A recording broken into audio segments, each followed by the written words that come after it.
Buenas tardes a todos y todas. Estamos hoy aquí de nuevo para continuar con este programa formativo online que estamos desarrollando desde Looking for Development, asesores y consultores SL, sobre las transformaciones del sistema de la cooperación para el desarrollo y el papel de la cooperación sur-sur y la cooperación triangular. Estamos ya en la quinta sesión después de las excelentes que hemos tenido con la profesora Taina. Esta tarde nos encontramos con un nuevo profesor que nos va a acercar a la última parte de lo que sería la cooperación sur-sur y vamos a comenzar ya con la cooperación triangular durante un par de sesiones y que es el profesor Guillermo Santander Campos. Eh, es un experto en cooperación triangular, en cooperación sur-sur, y como ya hemos hecho en estas anteriores sesiones, para no quitarles tiempo y para que al final no se nos haga corto a la parte de preguntas de todos ustedes, vamos a darle ya paso y él nos va a hacer una pequeña reseña un poco de su experiencia y de su perfil en cuanto a experto en la temática a tratar estos días. Bienvenido, Guillermo, muchas gracias por acompañarnos y gracias por dedicar tu tiempo a Mm. todos nosotros durante estas jornadas, que seguro que va a ser muy interesante tenerte con nosotros. Pues muchas gracias, Francisco y Silvia, que está por ahí detrás. Vamos, lo primero, dar las gracias a los organizadores del curso, porque vamos, para mí es un placer poder participar y compartir estas sesiones. Y bueno, buenas tardes a todos y todas los que estáis ahí detrás. Eh, Como digo, bueno, ha comentado Francisco, ¿no? Llevo tiempo trabajando temas de cooperación sur-sur y triangular, que es sobre lo que centraremos buena parte de las sesiones que vamos a tratar. Para que me ubiquéis un poco mi perfil, yo actualmente soy profesor en el departamento de Historia, Teoría y Geografía Política en la Universidad Complutense de Madrid, en la Facultad de Ciencias Políticas y Sociología. Y llevo como 15, 16 años pues, vinculado a temas de cooperación para el desarrollo, ¿no? Fundamentalmente desde la docencia, participando como docente en diversos cursos de posgrado especializados en cooperación para el desarrollo y impartiendo sobre todo temas de cooperación sur-sur y triangular, pero también con temas más ligados a la investigación, con algunas publicaciones en materia de sur-sur y triangular fundamentalmente también. Y también he vinculado mucho mi actividad en cooperación en consultoría, ¿no? No solo docencia e investigación, sino también consultorías para diversas entidades, para la Agencia Española de Cooperación Internacional, para la Secretaría General Iberoamericana y otras diversas, ¿no? Entonces, bueno, como os podéis imaginar, para mí es un placer, ¿no? Llevo tiempo vinculado a estos temas que me interesan y me siguen apasionando cada vez más. Y para mí pues es un placer poder compartir estas sesiones que, bueno, espero que sean de vuestro interés. Por supuesto, ya estoy a vuestra plena disposición para durante el curso y más allá del curso, siempre que os pueda ayudar en algo, pues podéis contar conmigo. Ya sabéis que tenéis un foro también para dudas, comentarios, etcétera, pero siempre mejor aquí en vivo resolver todas las dudas e incluso también, como digo, cosas que puedan surgir más adelante, que queráis profundizar en alguna cuestión que veamos o bibliografía adicional, cualquier cosa de esta, al margen de que os vamos a ir proveyendo de materiales, pero yo encantado también tenéis mi correo electrónico que con toda confianza también pues podéis utilizar. Así que, bueno, eso es un poco el propósito de estas sesiones que yo sí me gustaría, digamos, antes de entrar en materia, que ahora os cuento si queréis un poco la estructura un poco prevista de estas sesiones, también para que nos adaptemos a lo que más os pueda interesar. Pero sí me gusta, sobre todo últimamente, cuando hablo de cooperación, hacer algunas reflexiones previas que yo creo que sirven un poco digamos, de telón de fondo, ¿no? Para cuando uno se adentra en estos temas o quiere profundizar en estos temas, ¿no? Yo creo que, por hacer algunas reflexiones generales, la primera que quizás la más obvia, ¿no? Y quizá la más desafortunada, ¿no? Que es que la cooperación, pues, desgraciadamente parece cada vez más necesaria, ¿no? Tenemos un mundo que parece reclamar cada vez más niveles de cooperación, ¿no? En parte por conflictos, por guerras, como bien sabéis, que están frecuentemente, algunos más olvidados, otros más en los medios de comunicación, pero que están frecuentemente presentes, ¿no? en la humanidad, no solo por conflictos, que es quizá la parte más visible, sino por el incremento también de las desigualdades, ¿no? Desigualdades de todo tipo que se están produciendo, ¿no? Que también, digamos, que reclaman mayor cooperación, ¿no? Por supuesto, por catástrofes naturales, ¿no? Muy ligadas al cambio climático, y que no se trata solo de fenómenos naturales, digamos, sino que también siempre hay detrás una situación de vulnerabilidad humana, ¿no? Porque digamos, un mismo fenómeno atmosférico, pues el daño que puede generar en una población más o menos desarrollada es muy distinto, ¿no? O sea, que al final también, incluso cuando hablamos de catástrofes naturales, también hay una cuestión de vulnerabilidad y desarrollo detrás, ¿no? Entonces, bueno, ya digo, un elemento negativo, ¿no? Pero desafortunadamente, pero sí que tenemos un mundo que parece reclamar cada vez más cooperación. Y luego yo creo que es particularmente interesante estudiar temas de cooperación y en esto tiene mucho ya que ver la cooperación sur-sur y triangular. Ya digo, por tener este telón de fondo que señalaba, porque la sensación que tenemos, que quizá no es exclusiva de la cooperación y va más allá en el mundo que tenemos hoy en día, pero la sensación que hay en el sistema de cooperación es que hay un sistema en profundo estado de cambio, ¿no? De transición, ¿no? Esta sensación que a veces se dice, ¿no? Que decía Gramsci, de que parece que lo viejo, el sistema antiguo no acaba de irse y el sistema nuevo no acaba de llegar, ¿no? Se mezclan diversas lógicas. Esto yo creo que es importante para entender algunas cosas que vamos a ver sobre la cooperación. Dentro de esas nuevas lógicas está la cooperación sur-sur y triangular. Pero a la vez esas nuevas lógicas, ¿no? Esto de que lo nuevo no acaba de llegar, pero se va incorporando, esas nuevas lógicas conviven con inercias del pasado, que algunas de ellas se han identificado como prácticas negativas, ¿no? Digamos, del sistema clásico de cooperación norte-sur, pero que siguen teniendo mucha fuerza.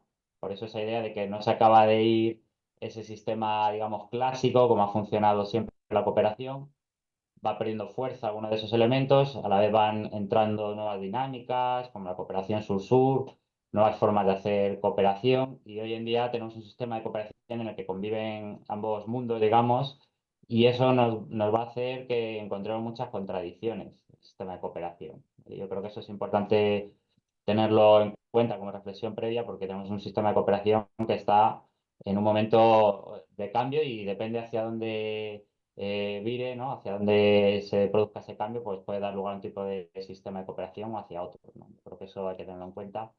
Y una última reflexión que yo haría antes de entrar, y os cuento un poco, un poco la estructura de lo que vamos a ver hoy y demás, es también tener en cuenta digamos, el momento político en el que se ubica la cooperación, ¿no? Porque entiendo que los y las que estamos aquí tenemos una visión muy receptiva con la cooperación para el desarrollo, entendemos su importancia, pero realmente ahora mismo hay digamos, un sistema en el que hay digamos, muchas miradas en pugna en torno a la cooperación, ¿no? Sabemos que tenemos un mundo muy complejo, con muchos retos y desafíos muy distintos, con muchas interdependencias, muy complejo y muy multidimensional, pero no todas las miradas entienden igual la respuesta a estos desafíos, ¿no? Entonces, ahí nos encontramos que hay desde quien plantea, bueno, seguir un poco igual con el sistema que tenemos y un poco ir poniendo parches cuando vienen grandes problemas, ¿no? Ante el cambio climático o pandemias o conflictos, ¿no? Como ir improvisando respuestas, pero digamos que hay otra respuesta en uno de los polos, ¿no? De este eje de cómo se observan los cambios que se están produciendo, que lo que plantean es que ante los problemas tan complejos que trae la globalización, lo que habría que hacer es una especie de repliegue, ¿no? La vuelta, digamos, al estado-nación clásico, al estado fortaleza, ¿no? De que cada uno se encierre en su propia comunidad, ¿no? Como si la globalización fuera un chaparrón que ya pasará. Y es una mirada que genera también dinámicas excluyentes, ¿no? De no querer saber nada de lo que es multilateral, de las agendas de cooperación, de la Agenda 2030, de las personas refugiadas, de los migrantes, ¿no? Es como una respuesta defensiva, ¿no? Ante la globalización.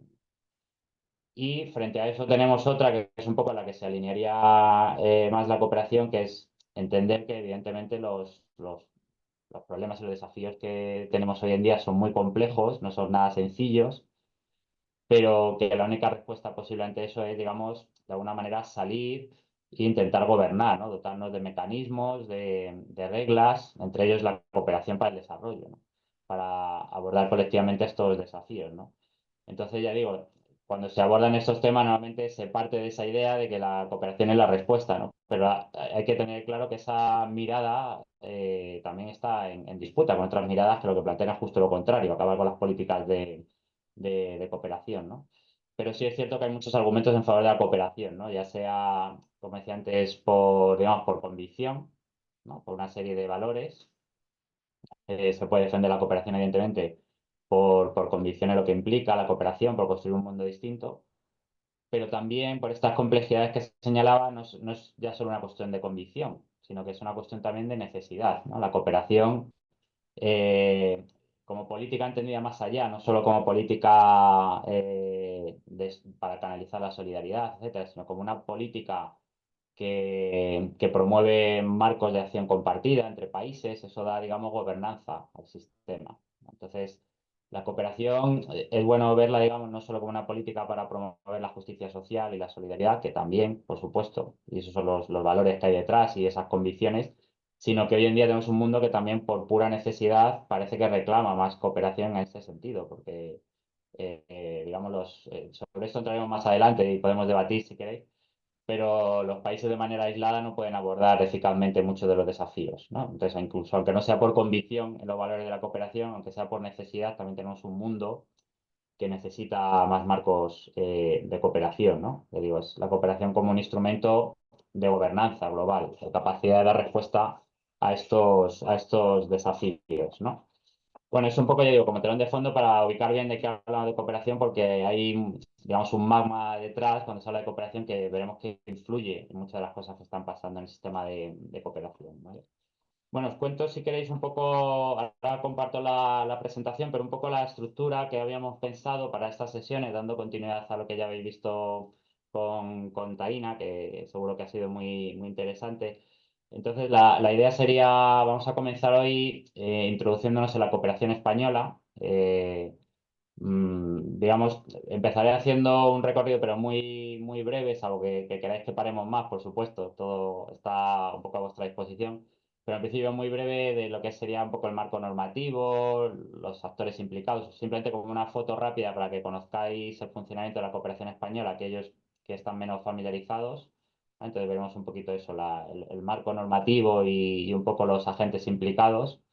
Pero sobre todo en esta sesión nos vamos a ir acercando a la cooperación española, digamos, desde una perspectiva más, no tan descriptiva, sino más analítica. Yo creo que puede ser más interesante para estas sesiones, ¿vale? Vamos a analizar un poco la cooperación española en el marco de este sistema de cooperación y vamos a ir parándonos en los rasgos un poco que caracterizan a España como donante, ¿no? ¿Cuáles son los rasgos de esa cooperación española? Y ya veremos que uno de ellos, en lo que entraremos un poquito más adelante, sería la cooperación descentralizada también, que será otro punto donde paremos. ¿Vale? Vamos a analizar los rasgos de España, la cooperación española. Uno de ellos muy importante, crucial, es la cooperación descentralizada. Pararemos también en la cooperación descentralizada para ver qué puede aportar ese tipo de cooperación, que es particularmente interesante. Y eso también nos llevará a hablar de la cooperación triangular. Ya veremos que España ha sido uno de los principales, digamos, adalides, impulsores de la cooperación triangular.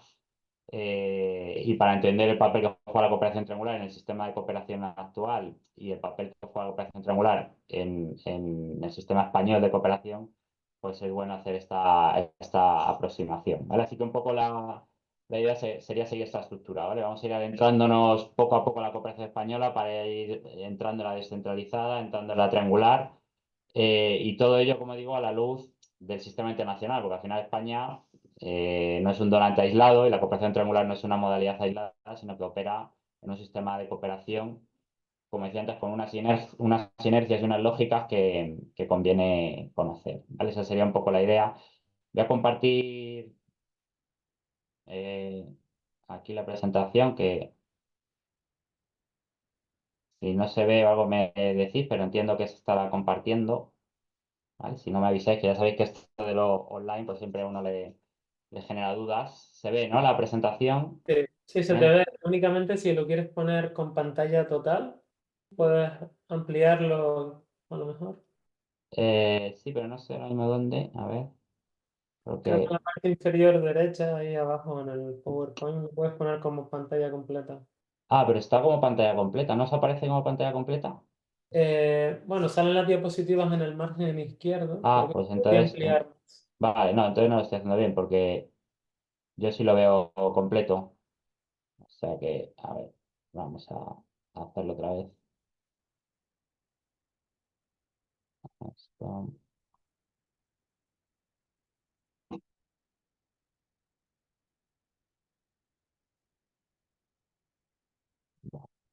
lo voy a abrir aquí a ver si así lo veis entero.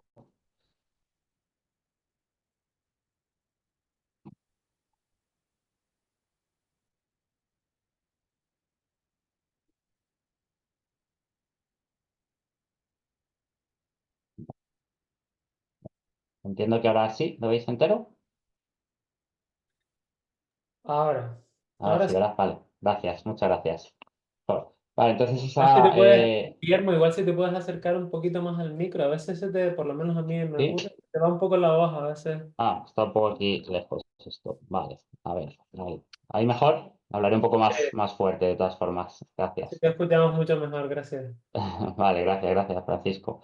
Vale, entonces vamos a ir introduciéndonos, como decía, en la cooperación española con esta mirada. La idea un poco que hemos comentado sería, yo sí que ahí voy avanzando, os cuento una parte para avanzar en contenidos y si queréis luego voy haciendo como paradas para que vuestros comentarios, podemos debatir muchas cosas que van a ir saliendo. Pero si queréis vamos a aprovechar así como algunos avances un poco más corridos para ir teniendo contenido acumulado y hacemos de vez en cuando un parón y debatimos, ¿vale? Eso no quita, por supuesto, que si tenéis cualquier duda irrefrenable, pues siempre prefiero que me paréis y preguntéis cualquier cosa y aclaramos. Pero en todo caso, contar que la idea es eso, ir avanzando para luego poder parar en algunos puntos donde ya hay bastante material y así luego abrimos tranquilamente también espacio de preguntas, reflexiones vuestras, que es una parte bien interesante. Vale, entonces, como decía, vamos a empezar con la cooperación española. Vamos a quitar esto de aquí.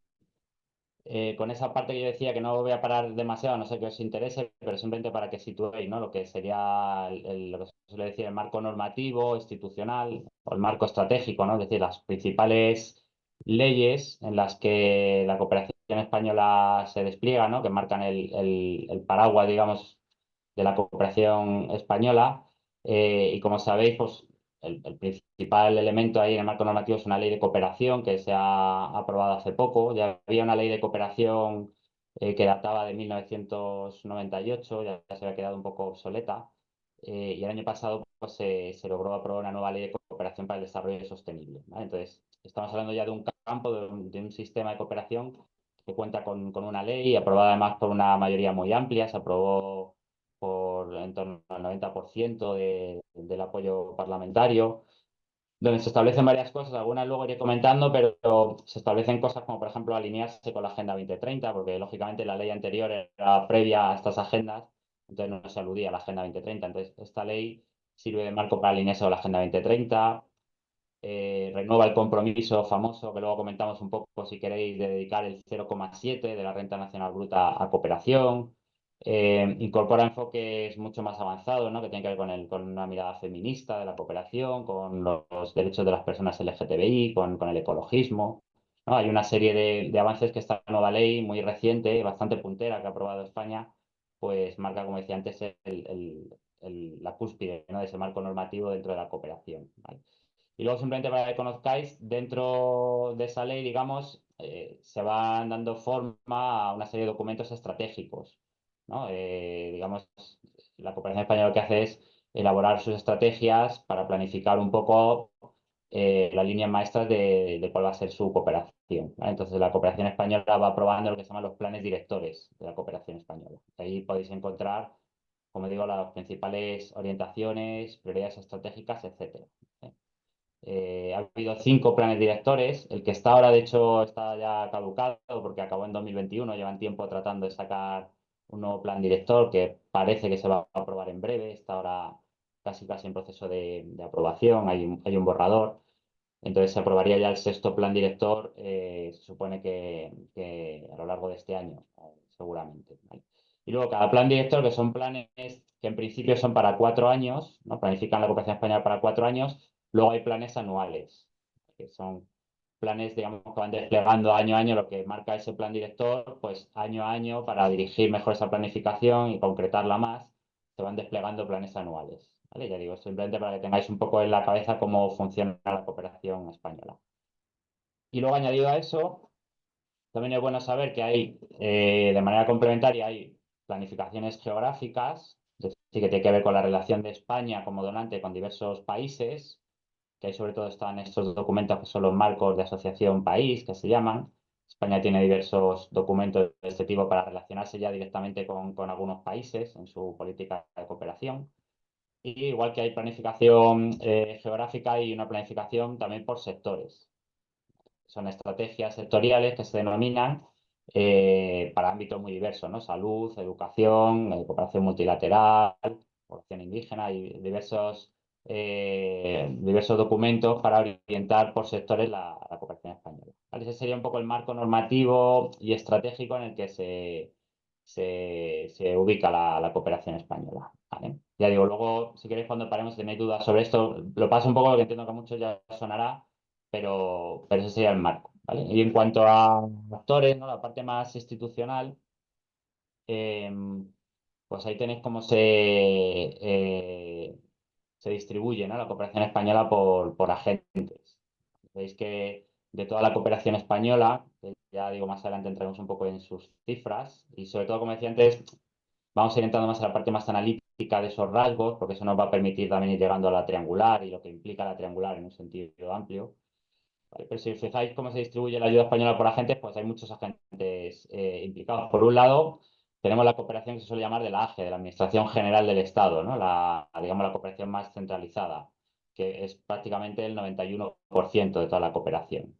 De la cooperación española, ese 91% se gestiona directamente por las instituciones centrales del Estado. Pero luego veis que participan las comunidades autónomas, las entidades locales, que es lo que se denomina cooperación descentralizada, que ahí estaremos hablando de en torno a un 9% entre ambas, entre comunidades autónomas y entidades locales, que ya digo que esto es un rasgo muy particular de la cooperación española, que veremos más adelante, el peso que tienen los actores descentralizados, que incluso aunque a veces cuantitativamente no parece muy elevado, ¿no? Pues estamos hablando de menos del 10%, aunque ha habido periodos en los que la cooperación descentralizada era más de ese 10%, pero lo significativo de la cooperación descentralizada, como veremos, es lo que aporta desde el punto de vista cualitativo, ¿no? Porque una cosa importante en el sistema de cooperación es que no todos los agentes pueden aportar lo mismo, y hay cosas que los actores descentralizados, por rasgos que ya veremos, como su propia cercanía,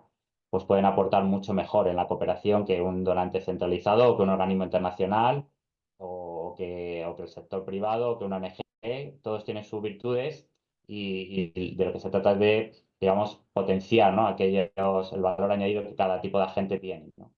Que vemos que la cooperación descentralizada maneja en torno al 10%, pero no es una cuestión tanto cuantitativa, sino como cualitativa, de qué puede aportar al sistema español de cooperación y qué está aportando, de hecho. Y luego incluso están también las universidades ya con un porcentaje más pequeño, ¿vale? Entonces, decía, simplemente por ubicar, la Administración General del Estado, ya hemos visto que es la que concentra mayor parte de la ayuda, un 91%. Incluso dentro, digo, para tener ese mapa ya completo y entramos en la parte más analítica, pero incluso dentro de lo que es ella, la Administración General del Estado, también hay muchos actores o agentes que participan en la política española de cooperación, ¿no? Ahí veis, esto estamos hablando, cuando veis esto de la AOD, es la ayuda oficial al desarrollo, el que me imagino que también muchos conocéis, ¿no? Siento los acrónimos, porque en la cooperación hay una locura con tanto acrónimo y tanta sigla. Si alguno se me escapa y no lo digo y tal, tenéis dudas, me preguntáis. Pero bueno, AOD, que es Ayuda Oficial al Desarrollo, por agentes de la Administración General del Estado, ¿vale? Entonces, ya digo, incluso ya no solo la parte que es descentralizada, universidades, etcétera, sino incluso dentro de la Administración General del Estado, pues hay un reparto también entre distintos actores.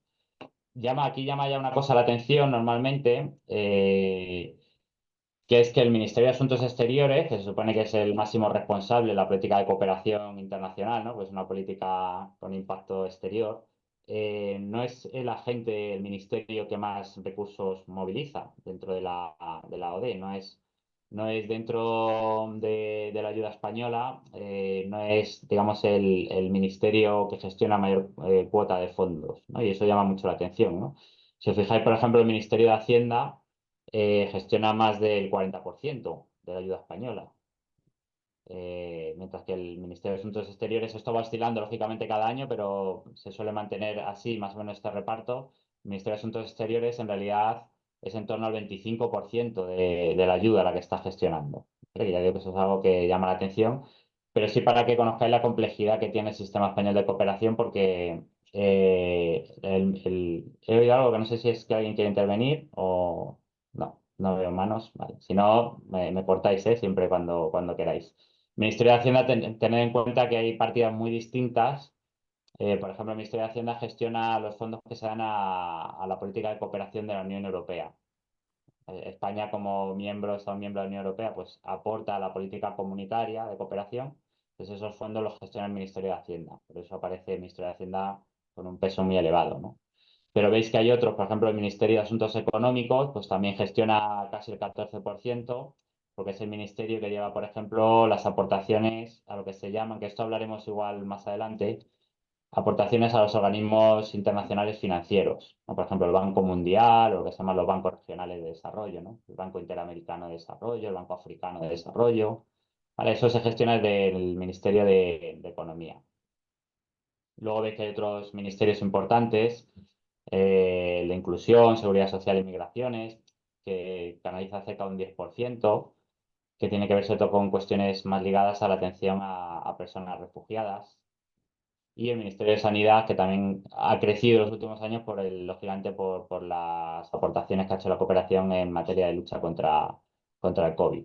¿Vale? Entonces, simplemente, aunque normalmente casi intuitivamente pensamos que la cooperación se gestiona desde el Ministerio de Exteriores, realmente, como veis, no llega al 25% la cooperación que se gestiona desde el Ministerio de Asuntos Exteriores. ¿Vale?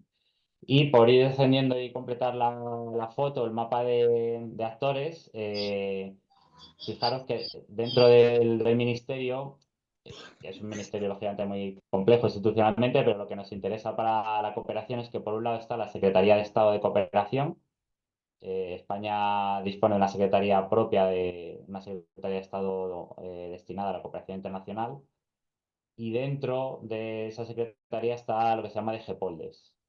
Ya digo que siento que haya tanto acrónimo que es un poco pesado en cooperación, pero DGPOLDES es una dirección general que es la Dirección General de Políticas de Desarrollo Sostenible.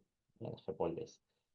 Esto se suele decir que la DGPOLDES es un poco como, ¿no? Es la Dirección General de Políticas de Desarrollo Sostenible, es un poco como la cabeza pensante de la cooperación. ¿Vale? Es donde se planifica, la que lleva el protagonismo en esas estrategias que señalaba antes, ¿no? Donde se planifica la cooperación española, ¿no? Es un poco, se suele decir, ya digo, la cabeza, ¿no? El centro neurálgico a la hora de darle una orientación estratégica a la cooperación española. Y aparte de DGPOLDES, pues está la Agencia Española de Cooperación Internacional para el Desarrollo, que si DGPOLDES es un poco la cabeza pensante, se suele decir, pues la EFID, la Agencia Española, sería un poco la que ejecuta finalmente.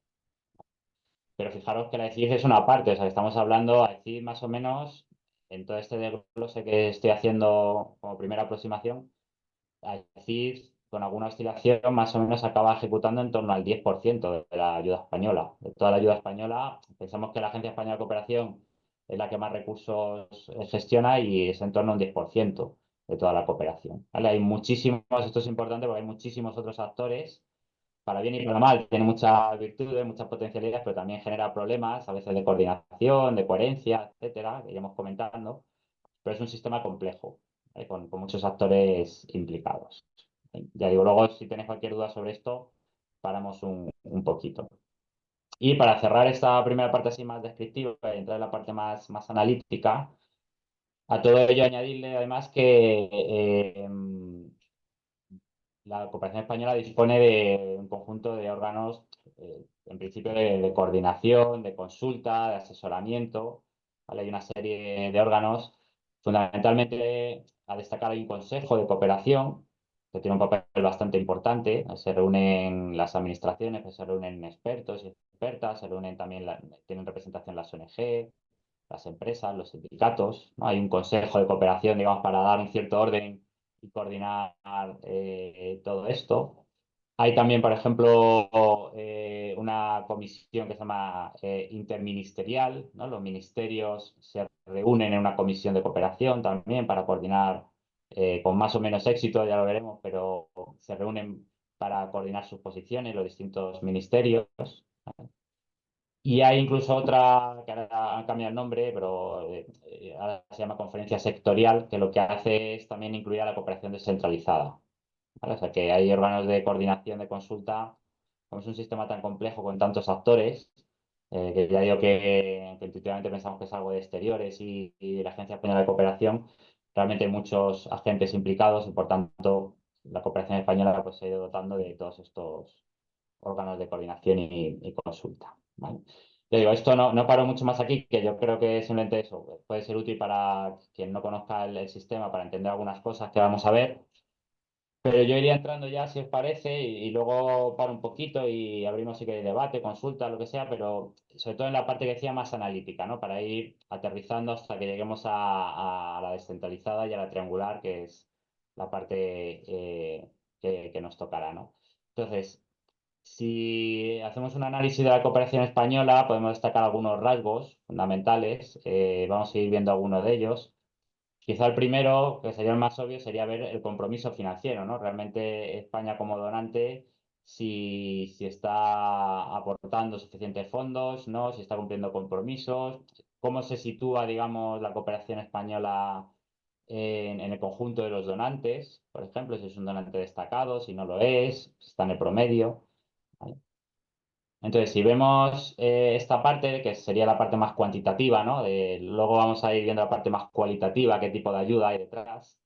Pero si vemos primero los presupuestos, digamos, eh, conviene saber cómo ha evolucionado la ayuda oficial al desarrollo, ¿no? Ya digo esto de la ODE, ayuda oficial al desarrollo.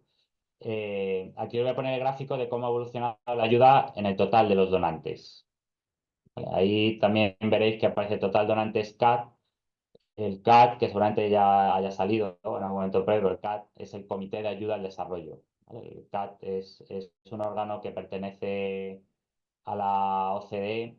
Es el órgano, por simplificar, es el órgano donde se reúnen los donantes tradicionales, los llamados, con muchas comillas, países ricos, países del norte, tradicionalmente se reúnen en el CAD, en el Comité de Ayuda al Desarrollo. Y es donde el CAD es donde se definen las políticas, donde se toman decisiones, donde los donantes rinden cuentas, etcétera. ¿Vale? Entonces, ahí hay un conjunto de donantes. Si medimos la ayuda, fijaros la evolución, ¿no? De la ayuda oficial al desarrollo. Eh, como si la medimos aquí se da miles de millones de dólares, que es la unidad que utiliza el CAD dentro de la OCDE.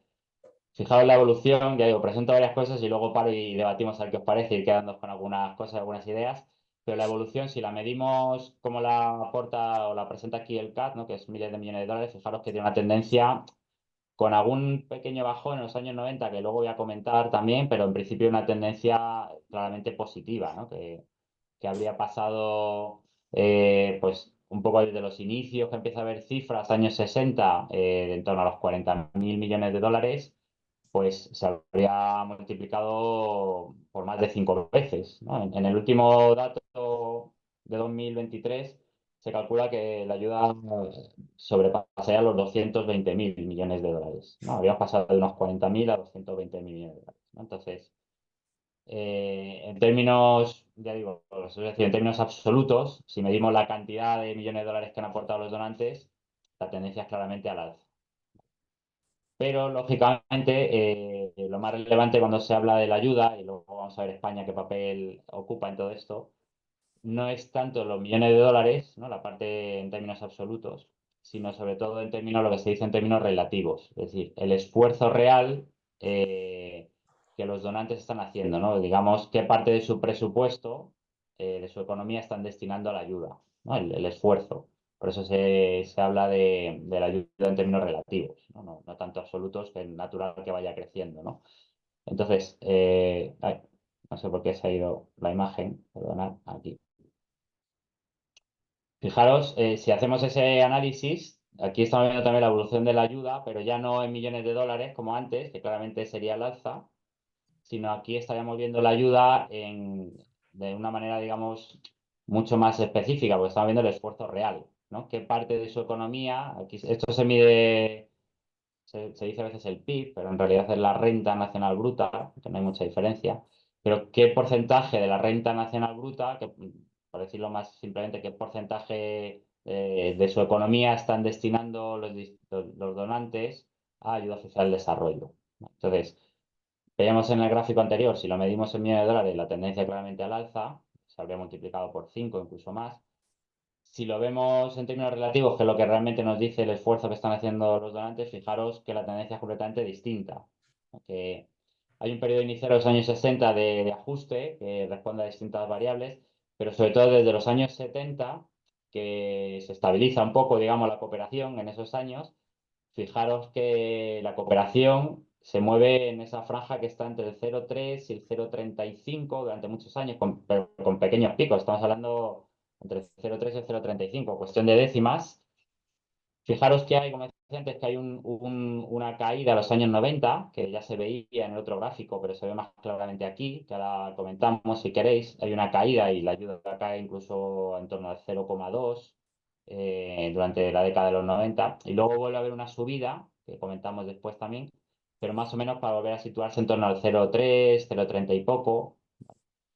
Aunque en Perdona, los Guillermo, últimos... ahora no se ve la presentación. Tienes que intenta volver a compartirla porque no se está Ay, no se viendo. está viendo... Ah, perdón, pues a ver por qué... ¿No se estaba viendo el gráfico este? Este No, último, ahora, ahora sí. Este, ¿no? Ahora sí, ¿verdad? Sí, perfecto. Ah, vale, pues nada, ese es el que me refería, que si no lo he visto, ese es el que me refería cómo la ayuda, eso se estabiliza y que igual que en términos absolutos la ayuda crecía claramente, en términos relativos la ayuda está eso, en torno al 0,3, con algunos bajones que hacía en los años 90, que ahora lo podéis ver, y luego más o menos recupera sus niveles en torno al 0,3 con pequeñas oscilaciones. Y como decía, es verdad que en los últimos años está creciendo el esfuerzo, ¿no? Ha llegado a subir en torno a 0,35, 0,37, se calcula. Pero en cualquier caso, muy lejos del famoso compromiso que hay del 0,7. ¿Vale? Sabéis, bueno, me imagino que os sonará o por si alguien no lo conoce, pues desde los años 60 hay un compromiso suscrito por los gobiernos de destinar el 0,7 de su renta nacional bruta, que es como se mide esto, destinar el 0,7 a cooperación para el desarrollo. Entonces, bueno, yo siempre digo que siempre es bueno reclamar todo lo que consideremos justo a los gobiernos, pero sobre todo es bueno empezar por aquello que los propios gobiernos han suscrito, ¿no? Y esto es un claro ejemplo de un compromiso que los gobiernos han suscrito desde los años 60, que han renovado frecuentemente en multitud de declaraciones, de consenso, lo de destinar el 0,7, y que vemos que está lejos de cumplirse. Luego veremos, por eso cuento esto, luego veremos que hay diferencia entre donantes. Hay algunos donantes que sí lo cumplen, otros que no, veremos España dónde está, pero ese compromiso del 0,7 que, digamos, haciendo un promedio más o menos estaríamos a la mitad, en torno al 0,35, muy, muy lejos, ¿vale? Eh, Más allá de que esto del 0,7, que muchas veces, aquí como hay menos interacción porque pero normalmente siempre alguien pregunta, ¿y por qué el 0,7, no? No sé si os sonará, pero esto del 0,7, digamos que responde también además a un cálculo que ha quedado un poco anacrónico. No, no es una crítica al propio 0,7, que yo creo que conserva mucho valor, digamos, simbólico, porque todavía no se ha cumplido, ¿no? Tiene casi un valor más político de reivindicación, pero esta idea del 0,7 no era una cifra, digamos, aleatoria, porque uno podría decir, ¿por qué el 0,7 no el 0,4 o el 1,2? ¿No? Esto respondía a un cálculo económico que se hizo bastante riguroso, digamos, en los años 60, que se formó lo que se llamó la Comisión Pearson, que lo que hizo fue calcular cuánta riqueza habría que transferir del norte hacia el sur. Pues es un poco más complejo porque también para que veáis cómo evoluciona la idea del desarrollo, ¿no? Esto, cuando se hace este cálculo en los años 60, había una visión del desarrollo, digamos, muy economicista. Se entendía que el desarrollo era transferir recursos financieros y que eso iba a traer el desarrollo, ¿no? Entonces se partía de un diagnóstico que era lo que se llamaba la trampa de la pobreza. ¿no? Los años 60, afortunadamente esta visión ha avanzado hasta la visión del desarrollo sostenible que tenemos hoy, pero en los años 60 primaba esta visión que se llama la trampa de la pobreza. Y se decía, ¿qué pasa? Pues que los países, además se les llamaba países pobres, ¿no? No países en desarrollo, ¿no?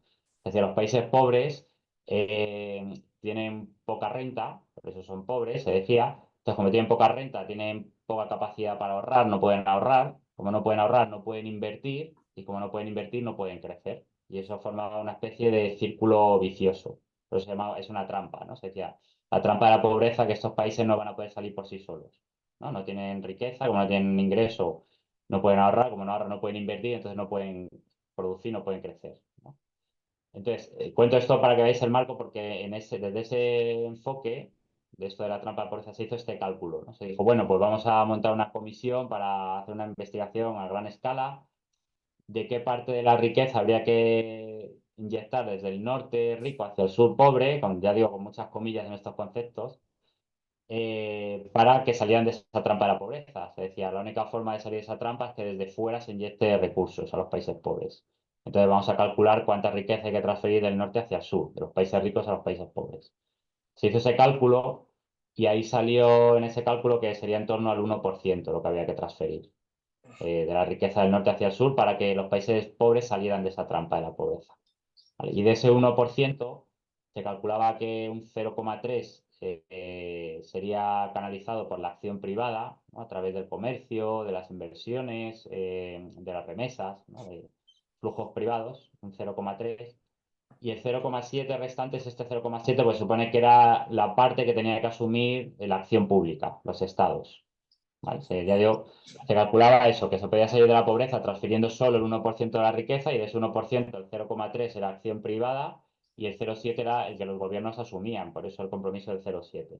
¿Vale? Pero esto, ya digo, sigue teniendo un valor simbólico y político porque lo siguen firmando, pero desde el punto de vista económico no tiene mucho sentido porque ya entendemos que el desarrollo es algo más que inyectar recursos, hay que actuar en muchas otras dimensiones y además las desigualdades se han incrementado mucho, ¿no? Aunque adoptásemos solo una visión economicista, las desigualdades se han incrementado y esa cifra tampoco tendría validez. Así que bueno, de ahí viene el 0,7. Bueno, y simplemente por comentar esto, fijaros que, porque ya que me he referido ahí un par de veces, fijaros que cuando vemos la evolución de la ayuda, hay esa evolución más o menos estable, un poco por encima del 0,3, 0,35, y de repente en los años 90 hay una caída bastante abrupta. Aquí, como todo, ahí está marcado con esa línea roja discontinua que veis ahí, ¿vale? Aquí hay diversos factores, ¿no? Porque casi nada se explica por un solo factor, pero fundamentalmente cuando se hacen análisis más detallados de qué sucedía ahí, sobre todo si analizásemos donante a donante, por qué se reducía la ayuda, tenía mucho que ver con el fin de la Guerra Fría. ¿Vale? Y esto es un dato importante, porque en los años 90 se empieza a ver cómo la ayuda acaba la Guerra Fría, la caída del muro de Berlín, en el 89, luego desaparece la Unión Soviética, y casualmente se empieza a ver que esos años la ayuda empieza a descender. Con lo cual ya se empezaba a revelar un primer síntoma de que la ayuda no siempre obedecía a intereses de promoción del desarrollo, sino que también tenía un valor geoestratégico muy marcado. Hasta los años 90 no se cuestionaba esto, se entendía que la ayuda era un recurso más o menos eficaz para promover el desarrollo. En los años 90 se empieza a ver que buena parte de la ayuda tenía un interés geoestratégico de los donantes. En el marco de la Guerra Fría se utilizaba la ayuda pues, para, digamos, para ganar adhesiones, ¿no? En ese conflicto del bloque capitalista occidental, el bloque comunista soviético, la ayuda era funcional pues, para, eso, para ganar adhesiones a tu bloque, para evitar deserciones al otro bloque.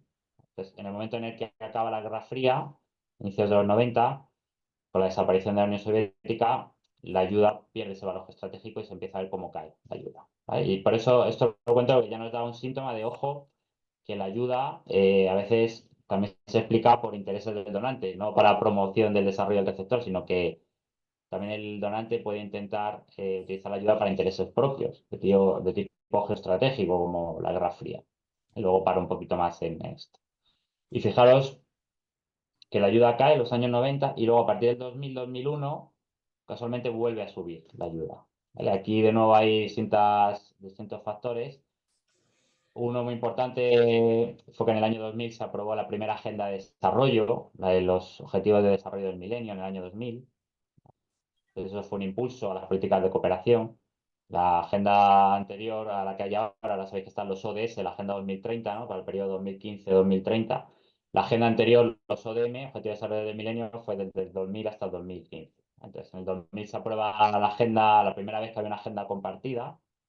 Digamos que los ODS es una heredera de esta agenda, aunque ampliada y con otra mirada más profunda.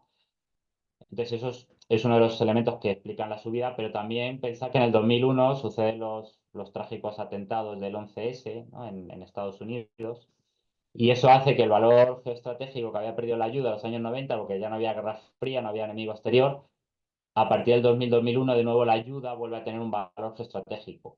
Y ya digo, no da tiempo, pero si entrásemos a ver a qué países va la ayuda, exactamente, veremos que va claramente a países que supone que estaban implicados en esto que se llamó la lucha global contra el terror. Irak, Pakistán, Afganistán. ¿Vale? De nuevo la ayuda subía porque tenía un interés la comunidad de donantes en promover ayuda dirigida a estos países.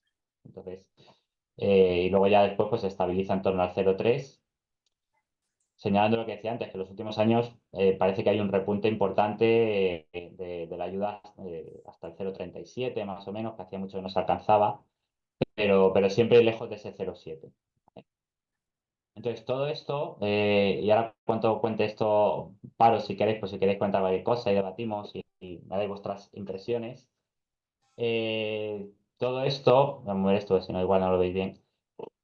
Eh, Tiene que ver con un problema fundamental que yo creo que conviene tener claro. Y aquí hay bastante consenso, ¿no? Como todo, afortunadamente, hay muchas miradas, pero dentro de la literatura sobre el sistema de cooperación, yo os compartiré materiales por si os interesa esto.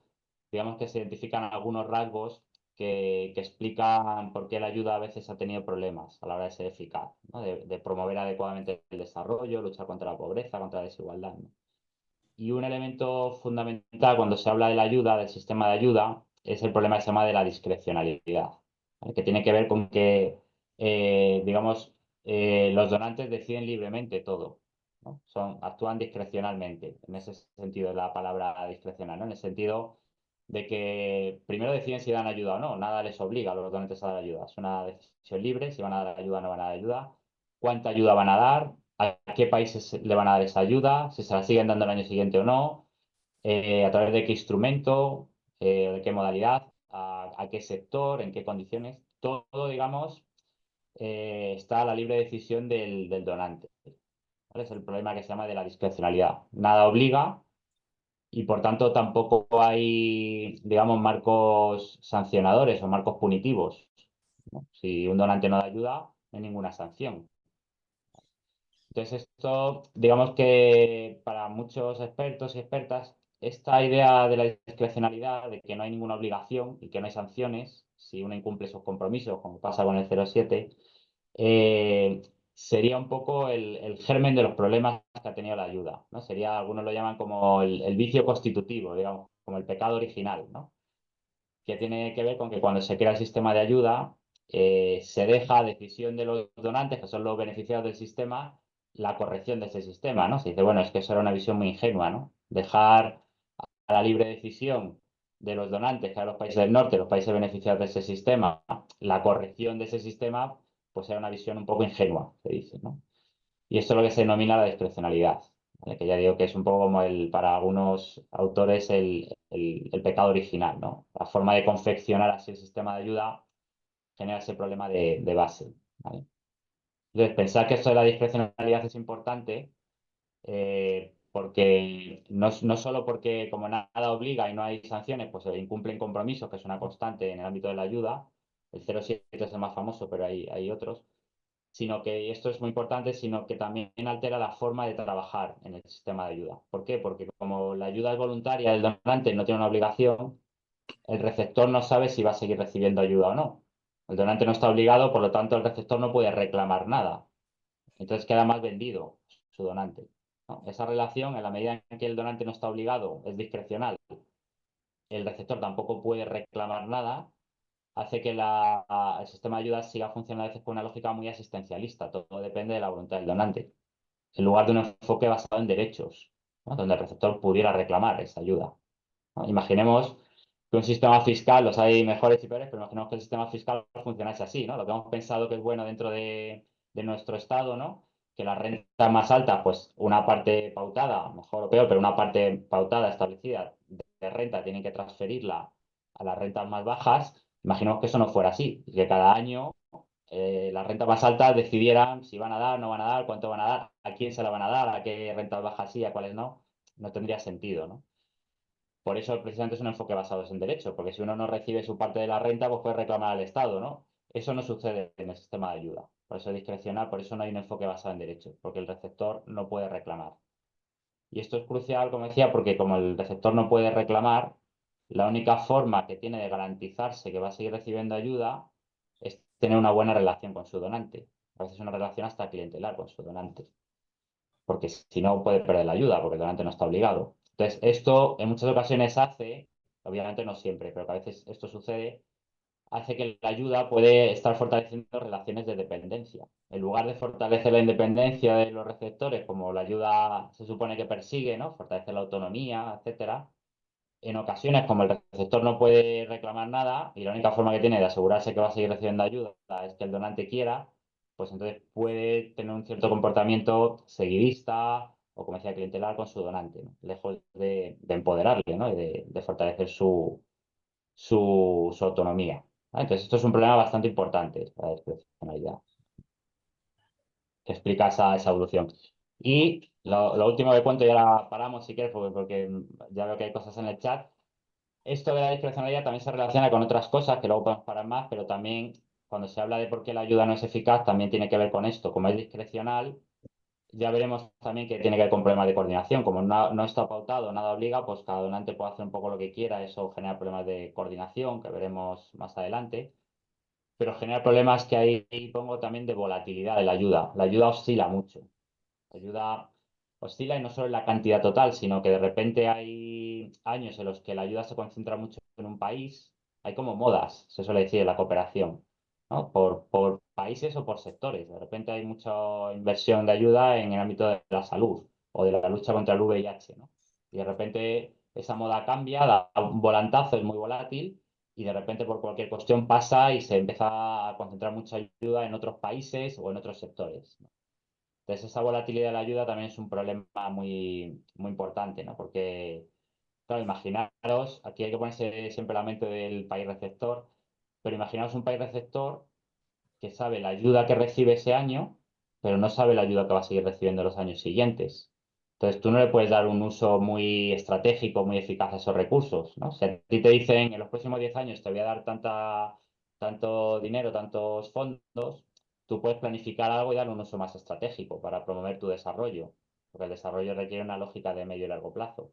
Pero si a ti no te dicen eso y cada año te van diciendo sí te doy, no te doy, o te doy esto, ya veo lo que te doy el año que viene, tú no puedes articular un proceso estratégico, no puedes aplicar una lógica de medio plazo. Vas un poco improvisando cada año. Entonces, esta volatilidad de la ayuda, estos bandazos, estas oscilaciones, también ata mucho las manos a los propios receptores, porque cada año tienen que esperar a ver cada uno de los donantes cuánto le va a dar y no le permite hacer esa planificación más estratégica y, por tanto, un uso mucho más productivo de los recursos que recibe. ¿Vale? Y otro problema, que ahora pongo una tabla que sea muy claro y así que paramos, que es el de la instrumentalización. ¿Vale? Esto a veces confunde un poco y es muy normal, lo cuento porque es completamente natural, pero cuando veáis lo de instrumentalización de la ayuda, no hay que confundirlo con instrumentación. La instrumentación son los instrumentos de la ayuda, como en cualquier otro ámbito, ¿no? La instrumentación en un quirófano, un doctor, una doctora, lo que sea, ¿no? Los instrumentos que utiliza. Pero la instrumentalización es instrumentalizar la ayuda para otros fines. Es un uso, digamos, espurio de la ayuda. Entonces, también en muchas ocasiones, como señalaba ahora con la Guerra Fría, ¿no? En muchas ocasiones se ha visto que la ayuda, en lugar de explicarse por las necesidades de desarrollo del receptor, se explica más, como se suele decir, por agendas, por intereses del donante, ¿no? Que pueden ser de tipo comercial, que pueden ser de tipo de control migratorio, de tipo cultural, ¿no? De tipo financiero, ¿no? A veces la ayuda también tiene que ver con una instrumentalización que hace el donante, que no persigue tanto promover el desarrollo, como en principio sería el mandato de esta política de ayuda, sino con intereses del donante. Yo contaba con la Guerra Fría, pues, intereses geoestratégicos, intereses de seguridad, intereses de control de las migraciones, ¿no? Eh, Hay, por ejemplo, no sé si habéis tenido ocasión de hablarlo con Taina, hay un tipo de ayuda, por ejemplo, que se llama ayuda ligada, ¿no? La ayuda ligada es una ayuda que el donante le da al receptor a cambio de que esa ayuda al receptor la gaste en bienes y servicios del propio donante, ¿vale? Entonces se dice, bueno, eso está muy bien, es un win-win porque el receptor se beneficia y recibe fondos y el donante también, porque esos fondos el receptor los va a gastar en bienes en empresas del donante, ¿no? Es un mecanismo para internacionalizar la empresa del donante. Y hay quien dice, bueno, eso no es la forma óptima porque lo ideal es darle fondos al receptor y que no sea ligada, que no le obligue a gastarlos en bienes del donante, sino que decida libremente el receptor si va a otro proveedor, a otro país, incluso si con esos fondos, que sería lo ideal, fortalece su propia industria local, ¿no? En lugar de bienes y servicios del donante, va construyendo su propia industria, ¿no? Entonces, ese tipo de operaciones, eso se llama ayuda ligada, pues se cuestionan por eso, porque al final hay una mezcla de intereses del donante y no siempre se antepone las necesidades del receptor. Todo eso es a lo que se llama instrumentalización. Es decir, cuando la ayuda, más que perseguir la promoción de desarrollo, persigue otros intereses más cercanos al donante. Bien. Entonces, fijaros, y con esto ya cierro que lo que decía, bueno, cierro para escuchar vuestras preguntas y respuestas y luego podemos seguir todo lo que queráis. Pero fijaos, si nos preguntásemos después de todo este análisis, y ahora vemos el papel, la posición de España en todo esto, claro, si nos preguntásemos sabiendo todo esto, cuáles son los países principales receptores de ayuda, pues claro, si tomásemos un año suelto, todo puede pasar, porque en el ámbito de la ayuda también hay imprevisto, ¿no? De repente hay una crisis humanitaria y un país recibe mucha ayuda, o sea, sería normal que hubiera una cierta volatilidad, ¿no? En años puntuales porque suceden cosas o conflictos, etcétera, ¿no? Pero claro, si vemos el agregado, digamos, desde los años 60, que hay información de calidad, hasta hoy, ya no nos habla de algo coyuntural, sino nos dice, bueno, nos hace una foto bastante clara de cuáles son las prioridades del sistema de ayuda, ¿no? Entonces, fijaros, si ponemos el ranking de principales receptores de 60 años acumulados, ¿no? Desde el 60, creo que la tabla voy a ponerse hasta 2022, me parece.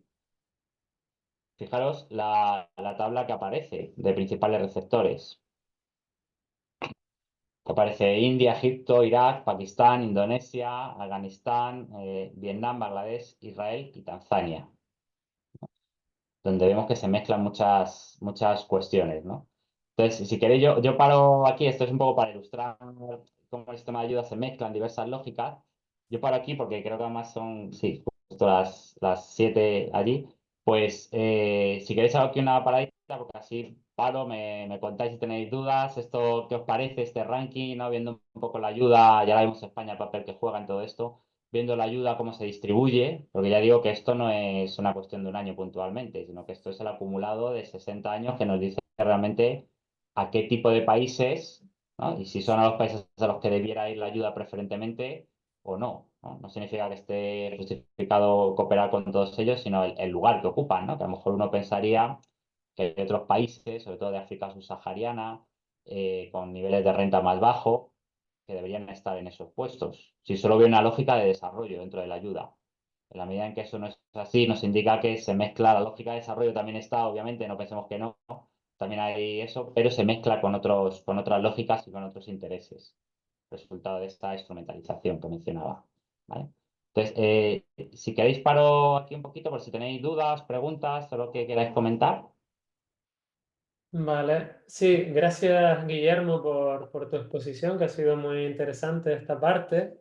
Mientras el resto de alumnos y alumnas van pensando un poco, pues alguna pregunta o alguna duda, si te parece, podemos aterrizar un poco a nivel un poquito más local, ya que estamos hablando de un curso que se está haciendo aquí en la Comunidad Autónoma de Canarias, y a lo mejor, pues brevemente, en un par de minutos, puedo hacer una pequeña radiografía de lo que ha sido la evolución de la cooperación en Canarias en los últimos años y en qué momento actual estamos en cuanto a lo que es, en qué punto estamos respecto a otras comunidades autónomas, ¿no? Entonces, ahora mismo nosotros aquí en Canarias, bueno, históricamente yo he tenido la suerte de haber trabajado de manera directa o indirecta en cooperación desde que se inició hace bastantes años. Y realmente la realidad es que siempre hemos estado a la cola del Estado en cuanto a lo que era cooperación al desarrollo, en cuanto a lo que era destino de fondos, tanto de cooperación descentralizada como de cooperación bilateral desde la Comunidad Autónoma de Canarias con otras zonas.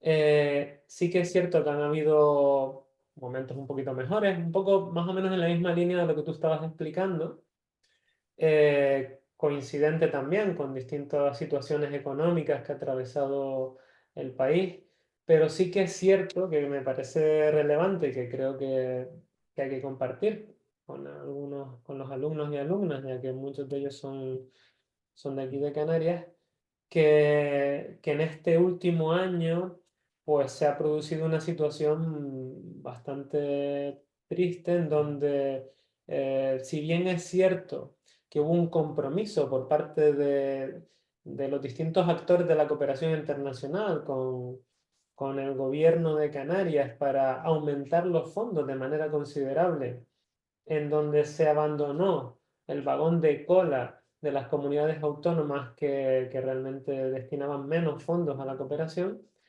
pues desde las últimas elecciones, a pesar de que se había firmado un compromiso a través de una ficha presupuestaria firmada de manera unánime por todos los partidos políticos que conformaban el Parlamento de Canarias, en donde se iba a producir un aumento, a pesar de ese compromiso de ficha presupuestaria, a pesar de que se firmó un nuevo plan director de la cooperación canaria, desde las últimas elecciones y con el cambio de gobierno, pues esto se ha incumplido. Se ha incumplido, una vez más, se incumplen las leyes y se incumplen los compromisos y esa mejoría potencial que iba a suponer para la cooperación desde Canarias.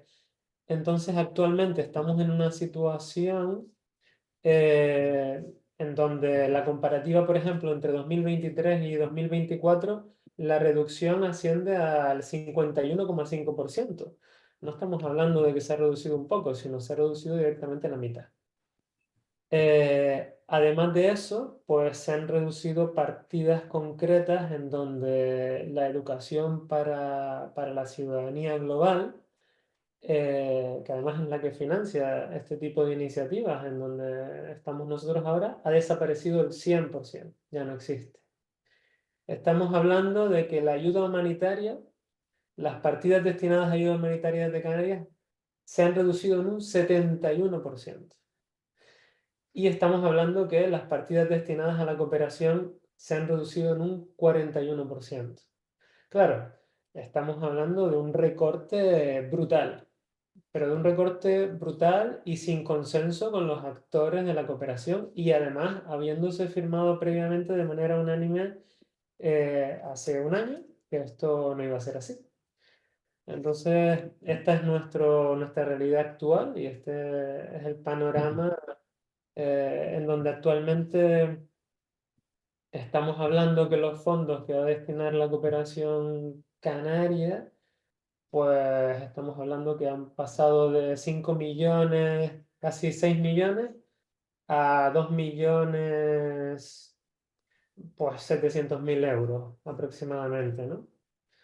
Con lo cual, pues el escenario no es muy positivo y bueno, pues no, esperemos que pueda mejorar de cara al futuro, pero quería dar esta pequeña radiografía de Ujú. acercamiento a lo que es la situación actual de la cooperación desde nuestra comunidad autónoma. Y ahora Sí, ya sí pues dejo que los alumnos y alumnas pues puedan hacer las sí, sí, vamos, preguntas. solo por contestar esto que decía, que te lo agradezco, me parece muy interesante porque además ya digo que veremos más adelante que uno de los rasgos que ha tenido tradicionalmente la cooperación española es la descentralizada, que es muy importante, como decía antes, en términos cualitativos, ya veremos lo que puede aportar. A veces no se valora la especificidad que supone, en el caso de España, tener esos actores haciendo cooperación que aporta cosas muy diferenciales. Pero además hay una cosa muy importante que tú has señalado con la educación para el desarrollo, porque claro, cuando hablamos de ayuda, la ayuda al final es una política pública, ¿no? Como otras muchas, ¿no? Pero tiene una particularidad, tiene varias, pero sobre todo una, que tiene que ver con la rendición de cuentas. Piensa que otras políticas públicas, normalmente cuando se aplica, la ciudadanía, digamos, siente los efectos de esa política pública, puede penalizar a su gobierno, ¿no? Si hay una política pública que no te gusta en educación, salud, en cualquier otro ámbito, el gobierno que ejecuta esas políticas tiene que rendir cuentas ante su ciudadanía que puede penalizar o premiar esas políticas, ¿no? En el caso de la ayuda, este vínculo de rendición de cuentas entre Estado y ciudadanía se rompe, porque el Estado da ayuda, pero esa ayuda va a la ciudadanía de otro Estado. Con lo cual, el Estado donante no tiene que rendir cuentas a la ciudadanía que recibe el impacto de esa ayuda, y la ciudadanía que recibe el impacto de esa ayuda no puede exigir cuentas al Estado donante, porque es de otro Estado, ¿no? Entonces, ese vínculo se rompe. ¿Qué implica esto? Que la única forma, digamos, de ser exigentes con nuestros gobiernos es precisamente que la ciudadanía, la propia ciudadanía del norte de los países donantes, exijan eso a sus gobiernos. Y eso reclama mucha educación para el desarrollo. El papel de la educación para el desarrollo, aparte de fomentar el espíritu crítico, ¿no? De identificar pues, nuestras responsabilidades en la pobreza, la desigualdad internacional, en el cambio climático, tiene que ver también con tener una ciudadanía suficientemente fuerte, activa, crítica, para exigir a los gobiernos que sigan haciendo buenas políticas de ayuda, a pesar de que el impacto directo no es para esa ciudadanía, sino para la ciudadanía de otros países, ¿no? Y eso el único instrumento que se puede hacer es a través de la educación para el desarrollo, ¿no? No hay una rendición de cuentas directa, ¿no? Y esto, por eso la educación para el desarrollo que tú mencionabas, Francisco, es muy importante. A veces no se le da la importancia que tiene, siempre se la deja un poco en un segundo plano, como la educación en general, ¿no? De sí, es importante, pero bueno, hay otras prioridades. Y al final, si no se transforma y no se invierte suficientemente en educación para el desarrollo, hay una serie de estructuras que tampoco van a ir cambiando, ¿no? Entonces, me parece muy, muy importante lo que señalabas. Sí, Y aquí bueno, no tenemos sé la si... tendencia un poco de que en muchos casos, dependiendo de los gobiernos que estén, hay cierta tendencia un poco a la instrumentalización de lo que es la ayuda Claro, al desarrollo y a intentar rentabilizarla. Una ayuda al desarrollo que no se rentabiliza está mal gestionada por parte de exacto. algunos, en fin, algunos partidos o algunas tendencias ideológicas, ¿no? Entonces, claro, si vamos a hacer algo, tenemos que hacerlo a través de nuestros empresarios. Tenemos que financiar a esos empresarios para que hagan actividades en otros países y tener unos rendimientos, porque si no, no lo estamos haciendo bien. Entonces, Exacto. claro, depende un poco de la ideología de quién esté impulsando esa cooperación al desarrollo, serán los resultados que vamos a obtener. Evidentemente, claro, al final, para tú poder realizar estas políticas, tienes que quitar dinero que vas a dedicar a ayuda humanitaria u otros aspectos para ponerlo en otras partidas que impliquen que vas a tener un mayor control sobre esos fondos para obtener esos rendimientos, ¿no? Completamente. Vale, yo aquí me aparece Marta, creo que había pedido la palabra. Pues cuando quieras, Marta. Sí, bueno, muchas gracias por la presentación, ha sido bastante ilustrativa. Tenía una duda, bueno, por un lado, compadezco a los compañeros de Canarias porque yo soy de Andalucía y también sufrimos y adolecemos esos recortes brutales en cooperación Sí, para el desarrollo a todos los niveles, también en EPD, entonces, en educación para el desarrollo, perdón, que me voy a las siglas. Entonces, bueno, por un lado, mi más sincera sintonía en estos momentos, ¿no? Tenía una duda porque con la gráfica que decías que había habido un incremento ligero en los últimos años, sí, puede ser, porque entiendo que creo que estabas puede. hablando Sí. en términos Es- de ayuda oficial al desarrollo, no con la ujú, nueva métrica, ¿no? ujú. Que La son flujos, métrica, sí, sí, yo oficial de desarrollo, pero hay una métrica nueva, no sé si te refieres a lo del TOS o a sí, esto del gran equivalente, a la del TOS. claro, que no sé si ese incremento puede ser porque como ahora ya le caben muchos Ah, sí, otros no. flujos o si era Sí, método en AOD. sí, no, sigue siendo de esto es interesante. Yo me paro y lo comento porque Tengo otra duda, eh, por si quieres, que van dos. vale, La pues otra venga, era dime. Sí, sí, claro. que en la última tabla aparecía Israel como uno de los Sí, principales receptores y bueno, en el momento en el que estamos supongo que también a más de una le habrá sí. escamado ligeramente. Entonces, un poco por saber en que si eso es que ya dejó de serlo, pero se lo llevó hace años y se mantiene en el ranking o si continúa en la actualidad. Gracias. Vale, no, gracias a ti. Muy interesante las dos preguntas. Si quieres, contesto a Marta y vemos si luego hay más dudas. Lo de Israel llama mucho la atención. Aquí, además van hiladas las dos preguntas, porque cuando hablamos de ayuda oficial al desarrollo, en realidad son una serie de flujos que tienen que cumplir una serie de requisitos muy pautados, ¿vale? Tienen que salir de eso que decía antes, que es el CAC, como un club de donantes, tiene que ir a una serie de países, ¿no? Cuando los países superan un nivel de renta, son países de renta alta, ya no pueden recibir ayuda oficial al desarrollo. Aparte, pues hay una serie de criterios en cuanto a la concesionalidad, que digamos no puede ser un préstamo, sino que tiene que tener unas condiciones más adecuadas, tiene que tener carácter público. Digamos, cuando hablamos de ayuda oficial al desarrollo está como muy pautado. Uno de los elementos que se pauta es a qué países va. Y ese listado de países lo hace el Banco Mundial con el Comité de Ayuda al Desarrollo. Entonces, cuando un país, como decía antes, pasa a ser país de renta alta, ya no puede recibir ayuda oficial al desarrollo. Obviamente se le puede dar flujos y Israel, por ejemplo, recibe flujos de mucho tipo, ¿no? Pero no se puede computar, el país donante no se puede computar como ayuda oficial al desarrollo el apoyo, las transferencias que haga a un país que ya es un país de renta alta, que no está en el listado de países susceptibles de recibir ayuda. Pues fijaros que Israel salió de ese listado, pues si no recuerdo mal, a inicio de los 90, 92, 93 más o menos. Israel pasa a ser país de renta alta y ya no puede recibir ayuda. Igual sucedió también con España. España hasta finales de los 80 todavía recibía ayuda, luego ya se convierte en donante, ¿no? Entonces Israel se utiliza una palabra que a mí no me gusta, que el próximo día igual hablamos un poco de esto, se gradúa, en el sentido de que ya deja de ser receptor, pasa a ser país de renta alta y no puede recibir ayuda. Pues a pesar de que desde los 90, o sea, hace 30 años más o menos, Israel ya no recibe ayuda, con toda la que había acumulado previamente todavía aparece en ese top 10, pero es de la que había acumulado hasta los años 90.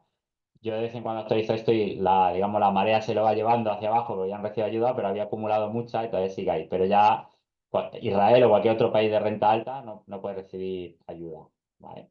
Entonces, pero sigue llamando la atención que a pesar del tiempo que ha pasado todavía se mantenga ahí, ¿no? Esto, bueno, ahora entro en un poco en este ranking.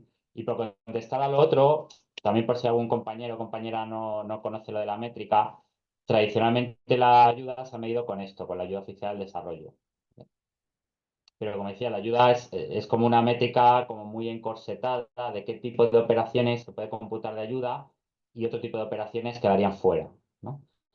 ¿Qué pasa? Que con la Agenda 2030 hay muchas operaciones que tienen que ver con la ayuda al desarrollo, que tienen que ver con la promoción del desarrollo, pero que no cumplen algún criterio de estos. Pues, por ejemplo, porque es una ayuda de carácter reembolsable, o porque es una ayuda que no viene de un país del norte, que viene del sur, la cooperación sur-sur, por ejemplo, ¿no? Que no cumple el criterio del origen, que venga de un país del norte. Pues eso no es ayuda oficial al desarrollo, no se computa como ayuda. O que vaya a un país que no está en el listado de receptores. Hay cada vez más, esto de la ayuda se definió de manera muy encorsetada cuando surge el sistema, tenía bastante sentido, pero la realidad, pues, lógicamente, ha sobrepasado la métrica. Como esto es así, cada vez hay, digamos, más operaciones que tienen que ver con el desarrollo, pero que se salen del perímetro del AOD, pues eso ha hecho que se empiece ahora está un poco en fase de pruebas, a establecer una nueva métrica que se llama, tiene otro acrónimo más, el TOST, que en inglés es como el apoyo oficial total para el desarrollo sostenible, ¿vale? Entonces, no quiero marear mucho con esto, pero hay una métrica, la AOD, la ayuda sigue existiendo, pero ahora se está creando otra métrica que incluye a la AOD, a la ayuda de siempre, y además incorpora otra serie de partidas, que son más ayudas a veces de tipo reembolsable, incluso aportaciones privadas, también tiene una forma de cuantificarlo. ¿Vale? Entonces, por eso hay un poco la confusión con las dos métricas. La AOD es la de siempre, el TOS es la nueva, pero TOS todavía está en pruebas. Aquí cuando salen estas cifras de AOD sigue siendo ayuda oficial al desarrollo. O sea que estaba bien pensado, pero el aumento ese que veíamos aquí del AOD en los últimos años no tendría que ver con la métrica. La métrica, hay defensores y detractores, a quien le parece bien crear una métrica nueva porque la AOD se ha quedado pequeñita y no responde a muchas operaciones que se producen hoy en día. Hay quien entiende que es un poco tramposo porque como no se está cumpliendo la AOD, el 0,7, pues se quiere un poco confundir y crea otra métrica. Ahí tiene sus luces y sus sombras. pero esto no tendría que ver con eso porque esto sigue midiendo la ODE solo. ¿Vale? O sea que esta subida realmente que se ha visto en los últimos años sí que es una subida real de ayuda oficial al desarrollo, que tiene mucho que ver, sobre todo, eso sí, luego ya se puede desagregar, no me quiero mucho perder en esto, pero tiene mucho que ver sobre todo con la guerra de Ucrania, muchos flujos a Ucrania, con acción humanitaria en general, ¿no? Que ha aumentado con muchos fondos a personas refugiadas también, que también se computa dentro de la ayuda oficial al desarrollo. ¿No? Ha tenido que ver con algunas variables, también con el COVID, hace poco hubo una subida de la ayuda. ¿No? Ha tenido que ver con algunos elementos, iba a decir coyunturales, tristemente no tan coyunturales, porque las crisis humanitarias ya son casi estructurales, pero sí que ha habido un aumento real de la ayuda. ¿Vale? Y otra cosa es lo del TOS, la nueva métrica, que está ahora en proceso de un poco de pruebas, ¿no? Que también es un tema interesante. Vale, veo que levanta la mano Juan Jesús, así que Juan Jesús, cuando quieras también. Hola, ¿me oyes? Sí, perfectamente. Vale, gracias. Buenas tardes. Bueno, Oye, magnífico, Guillermo, pero quisiera hacerte una pregunta. Todas estas ayudas que el gobierno de España hace con misiones internacionales de paz, bajo el paraguas de la paz, en diferentes países del mundo, ¿dónde podían estar encuadradas? Hay una organización dependiente del Ministerio de Defensa, que es la Dirección General de Política de Defensa, que es la DIGEMPOL, que es la que glutina, autoriza y da el visto bueno a la mayoría de todas estas misiones. ¿Has comprendido lo que te quiero preguntar? sí, sí, sí, muchas gracias, Juan Jesús. Es muy interesante. Aquí entramos en un tema de qué entra dentro de la ayuda y qué no entra dentro de la ayuda, que es digamos, hasta un poco farragoso. Si os vais alguna vez, y por supuesto si a alguien le interesa, yo puedo pasar documentos porque esto lo gestiona el CAD, que aparece en el Comité de Ayuda al Desarrollo, establece qué sectores se pueden computar como ayuda, cuáles no. El tema que tú cuestionas, el de mantenimiento de la paz, lo que hace el CAD es que hay un porcentaje que sí lo computa como ayuda. Si no recuerdo mal, hasta hace poco era un 7% y lo ha subido hace poco hasta el 15%, 16%.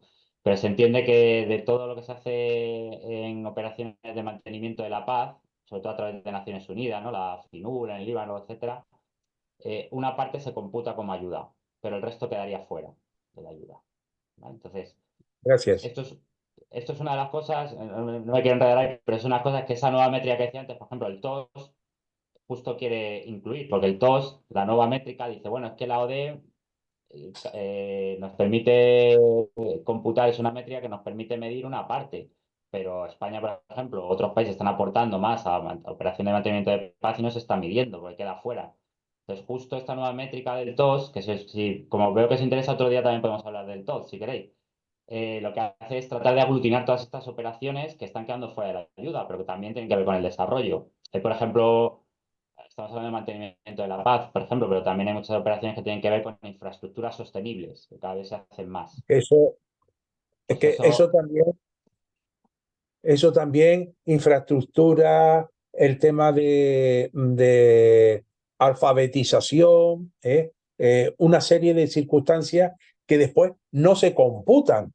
Por eso es mi exacto. pregunta. Lo hacen las diferentes unidades que van desplazadas al extranjero, por ejemplo, a Senegal, a Gambia, a otros países, al Líbano, donde Ujú. antes lo nombraste, y hay una importante ayuda personal que en nombre del gobierno de España se hace en esos países. Exacto, sí, sí, hay problemas de limitaciones de información, algunas porque no se mide bien y otras porque la ODE, la Ayuda Oficial de Desarrollo, de toda la vida se ha quedado pequeña. Por eso es el debate que decía antes. Hay quien dice, bueno, esto de crear una nueva métrica es pertinente, es oportuno, el mundo es más complejo y la AOD tenía su papel, pero se ha quedado pequeño y entonces hay que ir a una métrica nueva. Y hay quien dice, sí, hay que ir a una métrica nueva, pero ojo, porque si en esa métrica vamos a empezar a mezclar otra vez todo y metemos intereses de todo tipo, volvemos a perder el núcleo, que es la visión de qué flujos son realmente desarrollo y cuáles van a otros intereses, ¿no? Entonces, Lo decía al principio, estamos en un momento, por eso hacía esa pequeña introducción, de que estamos un poco en ese momento de que lo viejo no acaba de irse, lo nuevo no acaba de llegar. Decía, la cooperación sur-sur, la triangular son dinámicas nuevas, que vamos a ir hablando de ellas. Pero, por ejemplo, la métrica también hay un debate. Si la métrica vieja, la ODE sigue funcionando o ya no, y tiene que entrar esta nueva métrica, pues ahora hay muchos debates abiertos dentro del sistema de cooperación. Por eso es particularmente interesante. Y veremos, vamos a ir no adelante, pero van a ir surgiendo más, ¿no? Ahí está todo ahora mismo muy abierto, ¿no? Y ahora mismo la métrica vigente sigue siendo la ODE con todas sus debilidades porque deja cosas fuera. Y ahora está en pruebas esta otra del TOS, que insisto, el TOS incluye a la ODE, no la deja fuera, la quiere incluir, pero además de la ODE quiere incluir otra serie de flujos que también tienen que ver con el desarrollo sostenible, sobre todo en el marco de la Agenda 2030, donde entra casi todo, que todo tiene que ver con los ODS, con el desarrollo sostenible, y la ODE no puede medir toda la Agenda 2030. Muchas gracias. Gracias a ti, Juan Jesús. ¿Tienes Veo dos algo? manos, no sé quién estaba antes, porque veo a Sí, Gonzalo, Gonzalo. tienes ahora. Vale, Gonzalo, pues te voy diciendo. cuando, cuando quieras, Gonzalo, gracias. Sí, gracias, Guillermo. Eh, yo tengo dos cuestiones. Una, tomando en cuenta los cuadros que han sido presentados, donde no aparecen países de Latinoamérica o de Iberoamérica, ¿cómo se puede evaluar el flujo de la cooperación hacia los países latinoamericanos? Lo segundo tiene que ver con que observo cifras como la de la India, de 162.615 millones, miles de millones de dólares, ¿no? Miles de millones de dólares, sí. No, millones de dólares. Sí. ¿Cómo? En millones de dólares. En millones Está. de dólares. Sí, Entonces es 162.615 millones de dólares. exacto. Ya. ¿Qué reflexión podríamos hacer si sabemos que hay algunos países donde los niveles de corrupción, y ahí es donde me pregunto por el papel que puede jugar la ciudadanía para tener algo que decir, hacer como destinatario, que en última instancia debe ser de la cooperación que reciben los países, si en algunos países los volúmenes de corrupción en el transcurso de muy pocos años pueden superar estos montos? Ujú. Pues buenas preguntas. Intento contestar y luego seguimos con la ronda. Países latinoamericanos, justo entraremos un poquito más adelante porque vamos a ver que uno de los rasgos precisamente de España que le diferencia, ahora estamos viendo todavía la parte del compromiso financiero. Uno de los rasgos de España, aparte de la cooperación descentralizada, que ya he dicho que también veremos, es justo que se concentra más en América Latina. Y eso es una particularidad del sistema español. Pero el conjunto de los donantes, como bien señalabas, pues no aparecen. Cuando uno analiza el acumulado de 60 años, no aparecen los países de América Latina. Y es más, que esto también es una cuestión que veremos. La agenda anterior, que yo antes decía, los ODM, los Objetivos de Desarrollo del Milenio, generaron un debate muy fuerte porque era una agenda que hablaba de la lucha contra la pobreza, pero por ejemplo no incluía el problema de la desigualdad. ¿Vale? La agenda anterior, no la actual, la de los ODS, ha corregido eso. Pero entre el 2000 y 2015 hubo una agenda vigente que eran 8 objetivos en vez de 17 como ahora. Entre los 8 objetivos no incluía la desigualdad. Y uno de los problemas fundamentales en América Latina es la desigualdad, porque son países de renta media, que esto ya digo, lo veremos con detalle el próximo día, pero claro, que los países de América Latina en su mayoría sean de renta media no significa que no haya bolsas de pobreza muy fuertes, porque hay mucha desigualdad. Entonces eso confunde. ¿Qué pasa? Que la agenda anterior de los ODM era un llamamiento a concentrarse en lo que se llaman países menos adelantados, países de renta baja, que son sobre todo África subsahariana, y se dejó fuera América Latina. América Latina se entendía que la desigualdad no entró en la agenda y por tanto no era una prioridad, ¿no? Y hubo un debate, ya veremos España lo que defendía en ese debate, pero América Latina siempre se ha entendido que como son más bien países de renta media, no necesitaban tanta cooperación como los países de África subsahariana. Hay otras visiones que dicen, no, ojo, países de renta media tienen mucha desigualdad, por tanto hay mucha bolsa de pobreza y también necesitan cooperación. Otra cosa es que sea una cooperación distinta y que a lo mejor lo que requieren son reformas en el sistema fiscal, en el ámbito educativo, en el funcionamiento de las instituciones, como muy bien decías, en la lucha contra la corrupción. Ahora, había un debate que veremos más a fondo el próximo día entre si la cooperación se tiene que concentrar solo en países de renta baja, que son sobre todo en África subsahariana o Asia Meridional, como la India, que por eso aparece ahí, o si la cooperación se tiene que centrar en estos países, pero también, digamos, no abandonar los países de renta media, América Latina, porque también tienen una serie de problemas estructurales en los que la cooperación puede decidir mucho, ¿no? Entonces, ese será el segundo rasgo que ya profundizaremos un poquito, pero es interesante, ¿no? Luego está el problema que tú decías, por ejemplo, con la India, ¿no? El tema de la corrupción. Claro, ahí, a mi juicio, eso es un tema que, digamos, no resuelto por parte de la cooperación, porque es que es muy complicado, porque si se dice, si cooperas con un país que su gobierno es corrupto, ya no corrupto, que vulnera derechos humanos, por un lado estás blanqueando ese país, se dice, ¿no? Incluso estás fortaleciendo a ese gobierno corrupto porque le estás dando ayuda.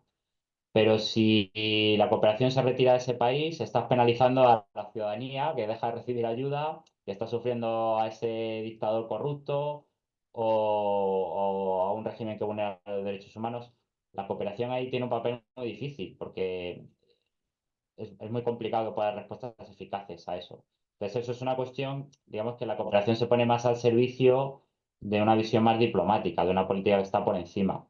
La cooperación por sí sola puede aportar a una estrategia mucho más amplia, donde si los donantes, los países del norte, quieren tener una estrategia común para intentar que un país avance en materia de corrupción, lo tienen que hacer de manera conjunta, lo tienen que hacer con más políticas, no solo de cooperación, porque si tú tienes una cooperación determinada, pero luego con otras políticas de exportación de armas o de deuda externa, pues hacer cosas que no están en sintonía con el desarrollo, tampoco sirve de mucho, ¿no? Al final, la ayuda es una política muy importante, pero reducida en un conjunto de políticas más amplias.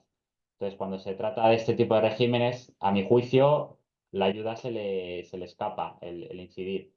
Lo que sí es muy importante, yo creo, tener en cuenta es que, sobre todo a las ONG, se les monitorea mucho cuando trabajan con países donde puede haber sospechas, en general con todo, pero cuando hay sospechas más de este tipo de corrupción, de mal uso, etcétera, el nivel de monitoreo, de rendición de cuentas, de justificantes administrativos, etcétera, es muy elevado con las ONG precisamente para evitar eso, ¿no? Entonces, bueno, es uno de los grandes debates que tiene la cooperación. Y estaba Ives también, me parece que quería, sí. Sí, ahora está Oh. César. César antes, vale, que me aparece aquí arriba, sí, perdón. Pues César primero, sí. Gracias. Hola Guillermo, buenas tardes, muchas gracias por la presentación. Tenía una consulta sobre qué rol juega la Unión Europea como país, o sea, como ente multilateral receptor de la donación y que canaliza las donaciones, y si tiene algún mecanismo para obligar a los Estados miembros a cumplir con ciertos compromisos financieros de cooperación al desarrollo. Y bueno, también quería saber tu opinión sobre estos también compromisos financieros que hay se han estado hablando para mitigar y responder a los efectos del cambio climático, de los distintos desastres, preparar a los países a adaptarse al cambio climático. ¿Cómo ves que eso se pueda catalogar como una ayuda también al desarrollo? ¿O crees que eso cuál crees que va a ser esa obligación para el futuro?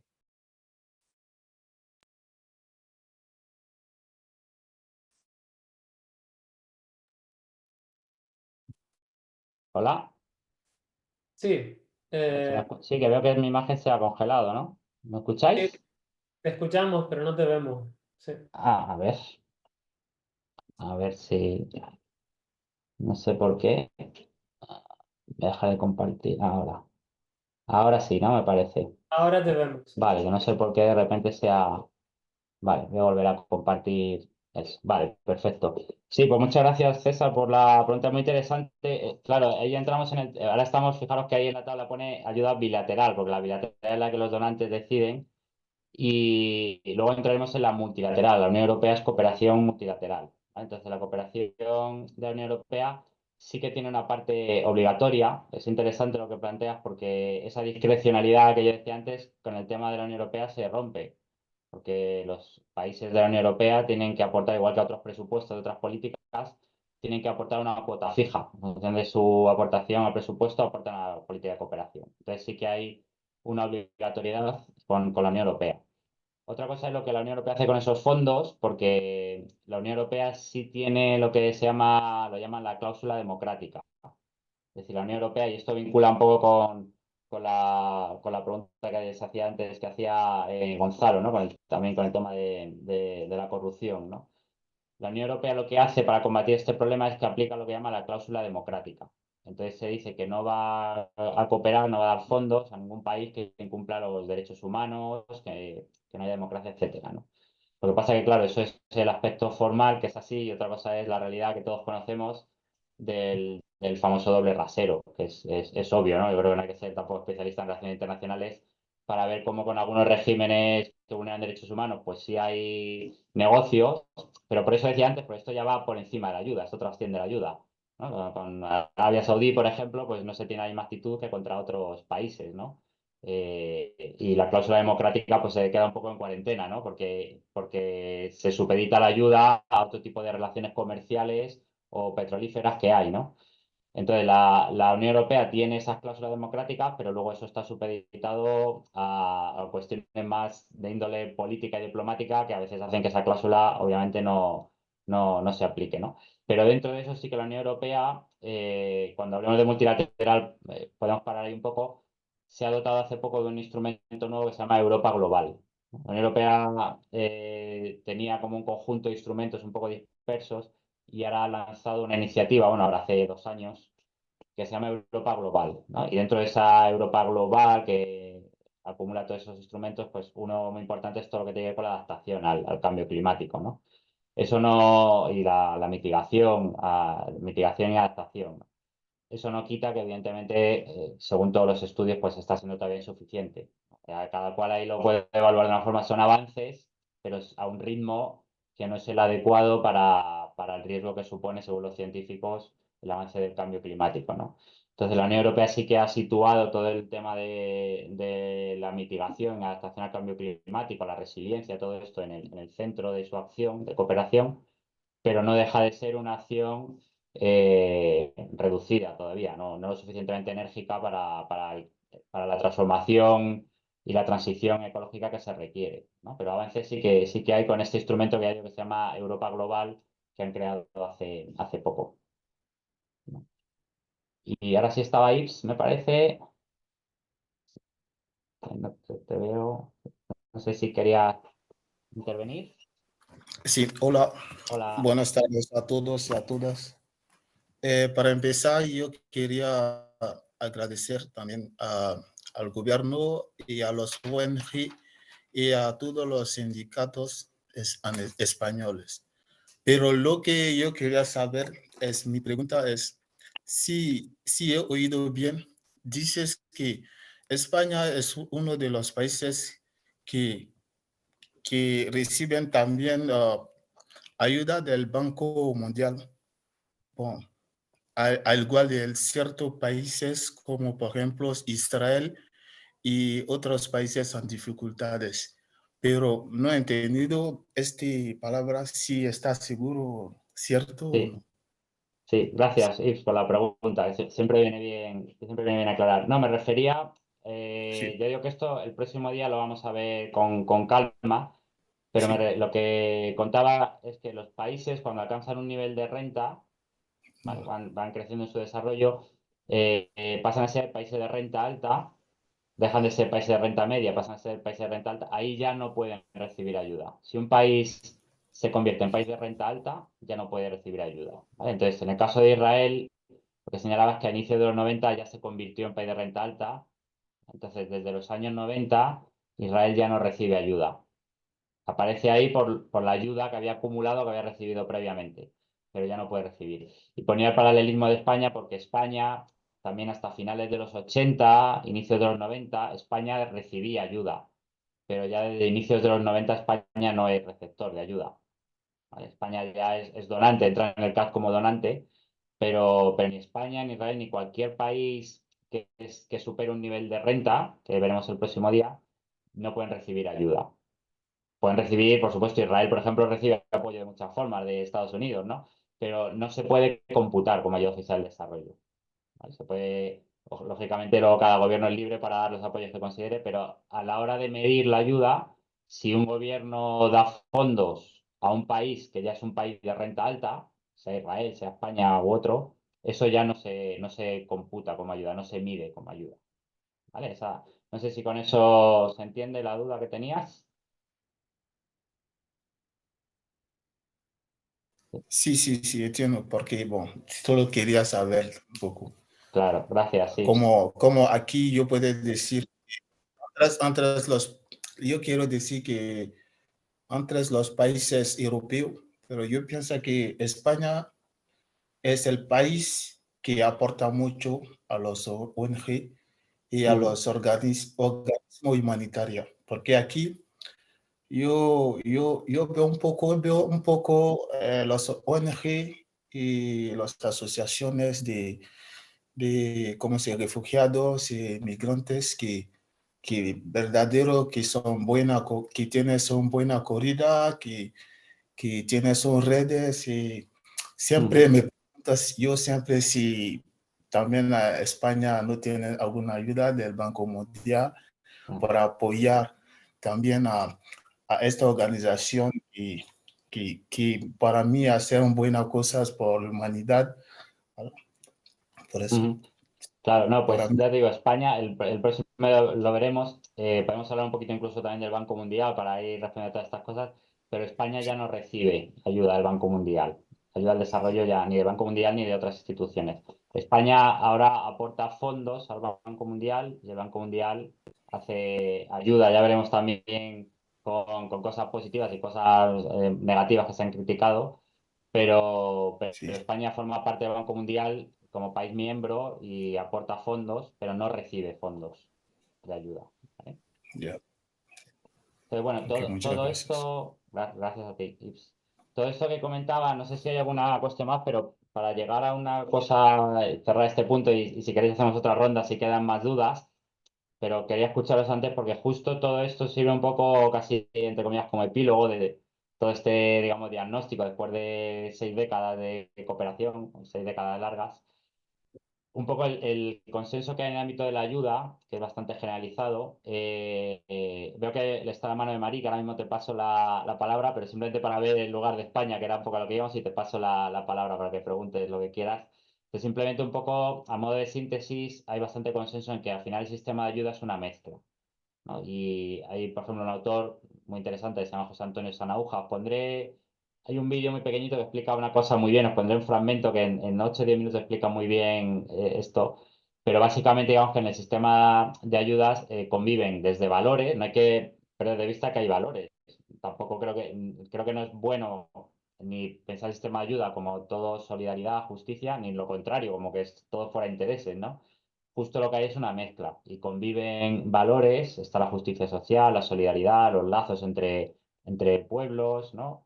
Hay valores, lógicamente, pero hay también, como pone ahí, hay intereses que no hay que perder de vista. Para no caer en una visión muy ingenua de la cooperación, pues también hay intereses, que hemos visto, intereses geoestratégicos con la Guerra Fría, con el 11S, intereses comerciales con la ayuda ligada que mencionaba, intereses de tipo migratorio, como mencionaba.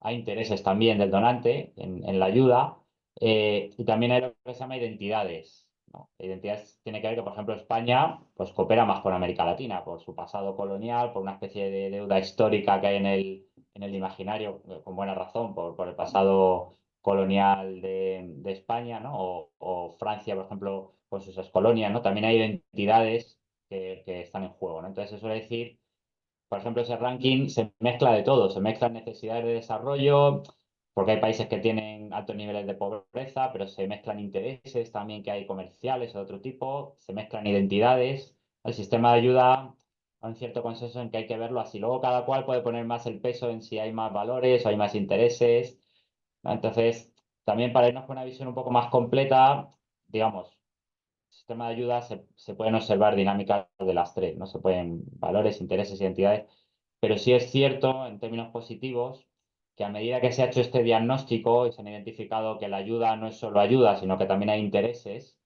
eso ha permitido también corregir estos problemas, ¿vale? Yo os contaba esto también para que no nos quedemos con una visión sombría de que solo hay intereses, sino que esto ha permitido que se haga un diagnóstico mejor y que siga habiendo intereses, pero cada vez es más difícil para los donantes que quieren, digamos, dar un mal uso a la ayuda, que quieren utilizar la ayuda para intereses propios, en lugar de para promover el desarrollo, cada vez les es más difícil, porque hay nuevas agendas, hay nuevos compromisos, hay nuevos instrumentos, hay una forma nueva, distinta de hacer ayuda, que el próximo día podemos entrar en esto, que no elimina la posibilidad de que haya intereses, pero cada vez dificulta más.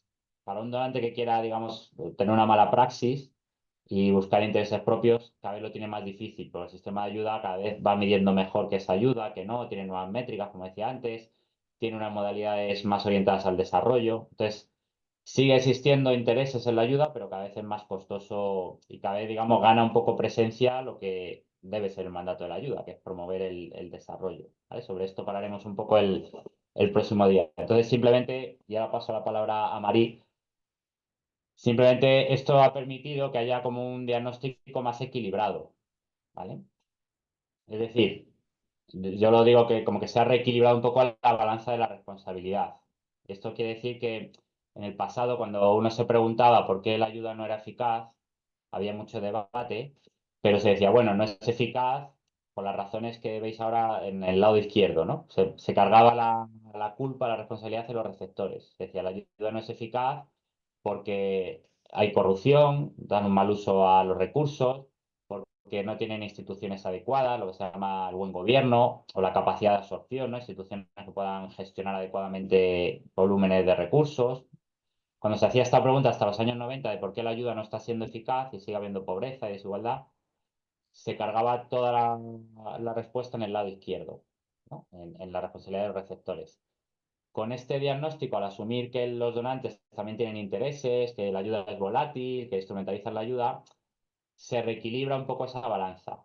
¿Vale? Eso no significa que no sea importante lo de la parte izquierda. Lo de la parte izquierda sigue siendo igual de importante, que no haya corrupción, buen gobierno, etcétera, ¿no? Pero se empieza a entender, cambia el diagnóstico, que es donde quiere llegar, porque se empieza a entender que eso son condiciones, digamos, necesarias para que la ayuda sea eficaz, que haya buen gobierno, que no haya corrupción, pero no suficientes.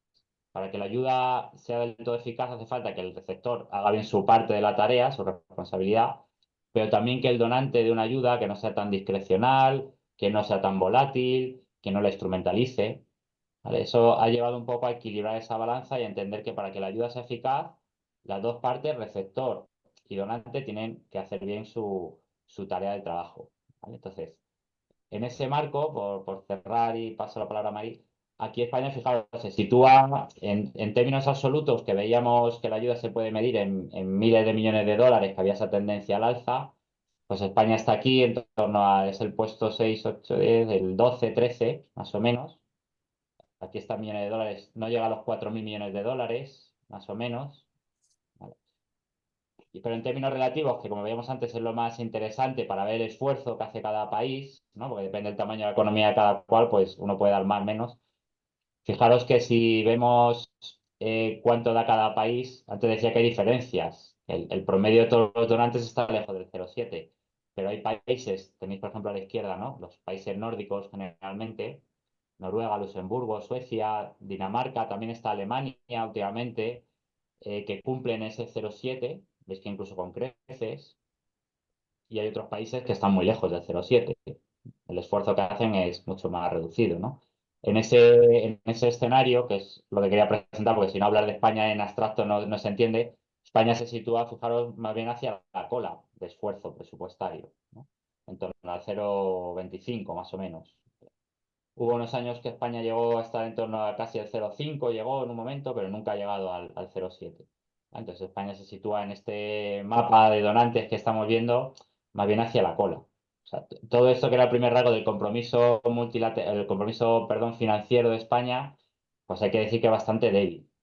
Ha estado siempre lejos del 0,7 y es un donante que afortunadamente va consolidando su cooperación, pero que ha tenido muchas oscilaciones. El próximo día podemos entrar por qué, pero no ha sido un donante, digamos, de los destacados tradicionalmente, salvo algún pequeño periodo. Perdona, Mari, que llevas un rato con la mano levantada, pero para que tú veas la parte de España que no habíamos llegado y si quieres preguntar o comentar lo que sea, adelante. No se preocupe, muchas gracias. Gracias. Hola a todos.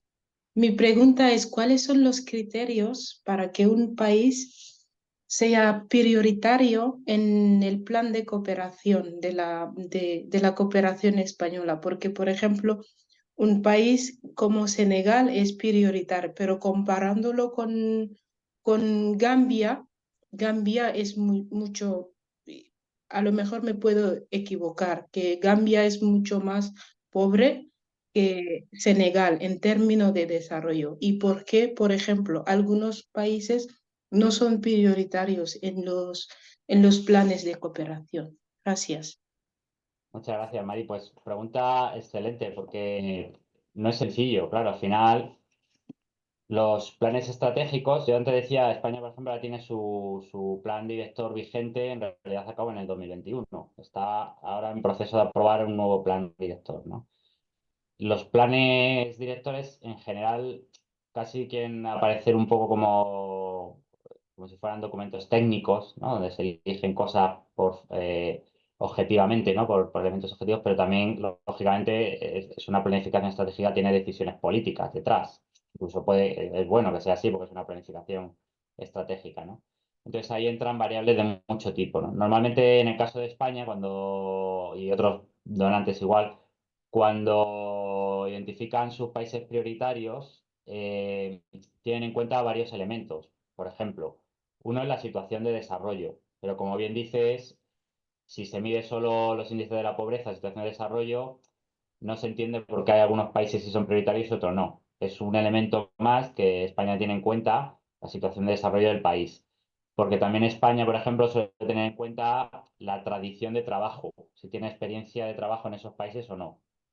Si hay una tradición, hay programas en marcha, hay una interlocución adecuada con esos países, pues se entiende que ese país es prioritario, porque España ahí puede trabajar y puede seguir trabajando porque lleva tiempo haciéndolo, ¿vale? Entonces, a la situación, digamos, objetiva de desarrollo se le suma la experiencia de trabajo de España y también, y esto es importante, también una cosa interesante que se intenta hacer es buscar una cierta especialización.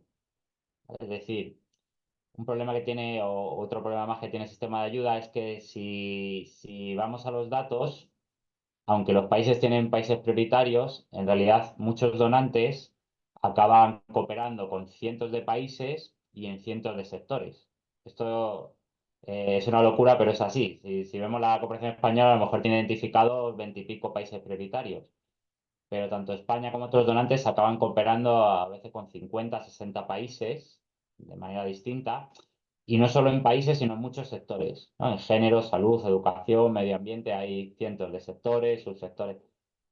¿Por qué digo esto? Porque la Unión Europea hace tiempo sacó lo que llamó un código de conducta para decir que eso no es racional, que no tiene sentido que todos los donantes estén en todos los países haciendo de todo, porque todos los donantes no pueden ser eficaces haciendo de todo en todos sitios.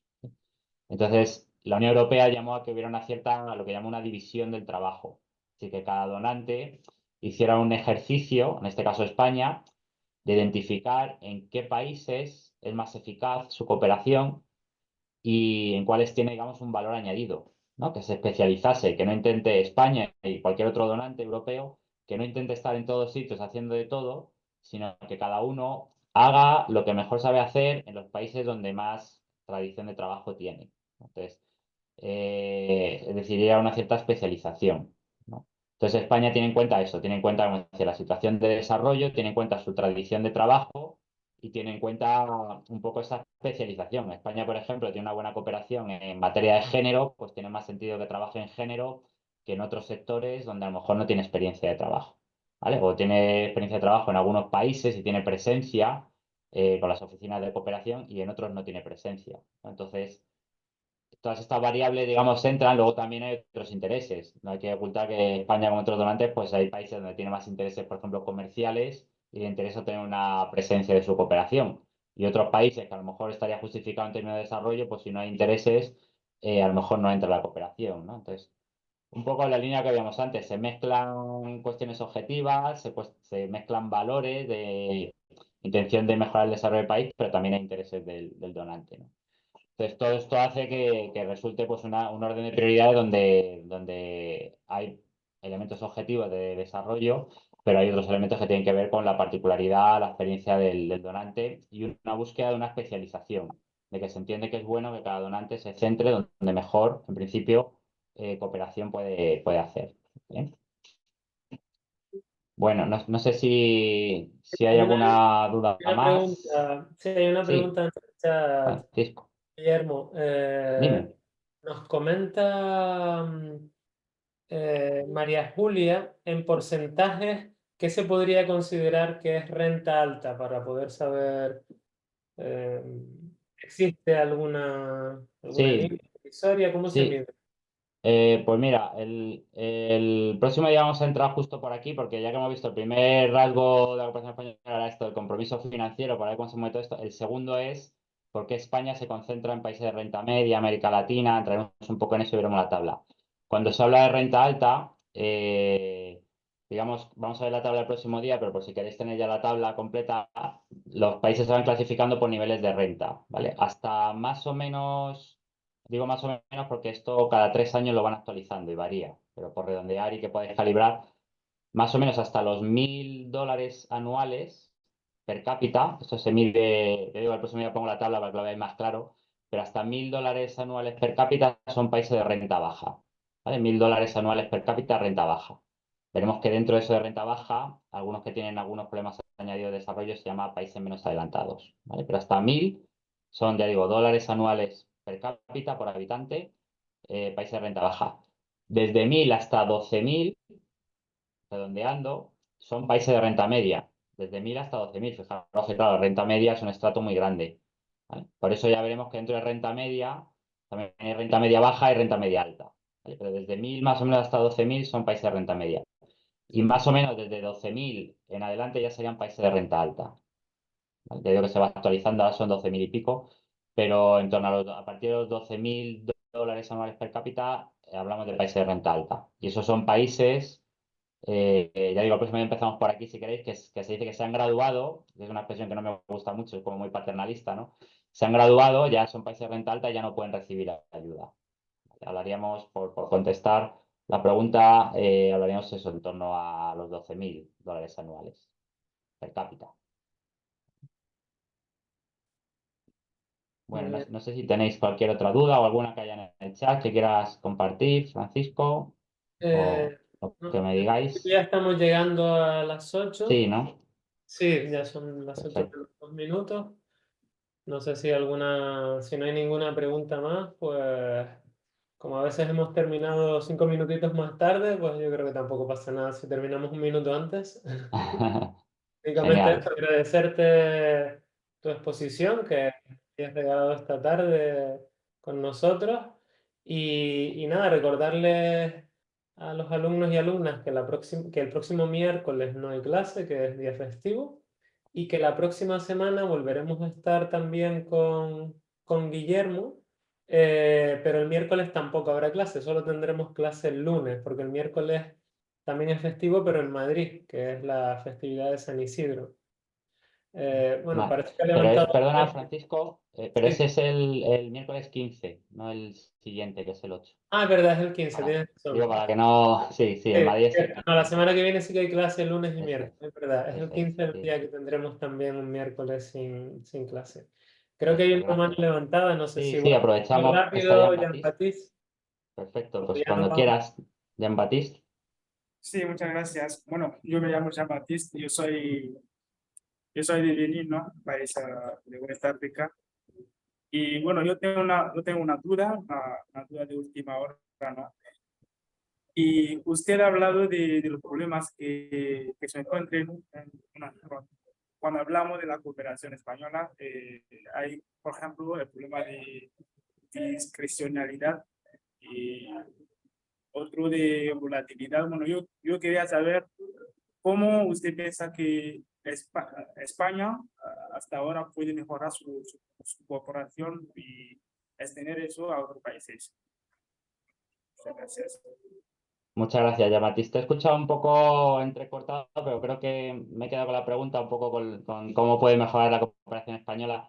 En realidad es una tarea de estos problemas que hemos visto, ¿no? La discrecionalidad, la volatilidad, la instrumentalización. En realidad, lo que decía antes, es un diagnóstico que se hace de problemas que han existido. Yo creo que es bueno, para no tener una visión muy edulcorada, es bueno tener un diagnóstico crítico, pero eso ha hecho que se pongan en marcha algunos instrumentos, ¿no? Entonces, por ejemplo, para ponerte un ejemplo, con el tema de la volatilidad, ¿no? De que la ayuda no fluctúe tanto, unos instrumentos nuevos que se ponen en marcha son lo que se llaman marcos plurianuales. Entonces, un donante, que puede ser España o cualquier otro, se compromete con su receptor a dar una cantidad de ayuda en los próximos 4 años, ¿no?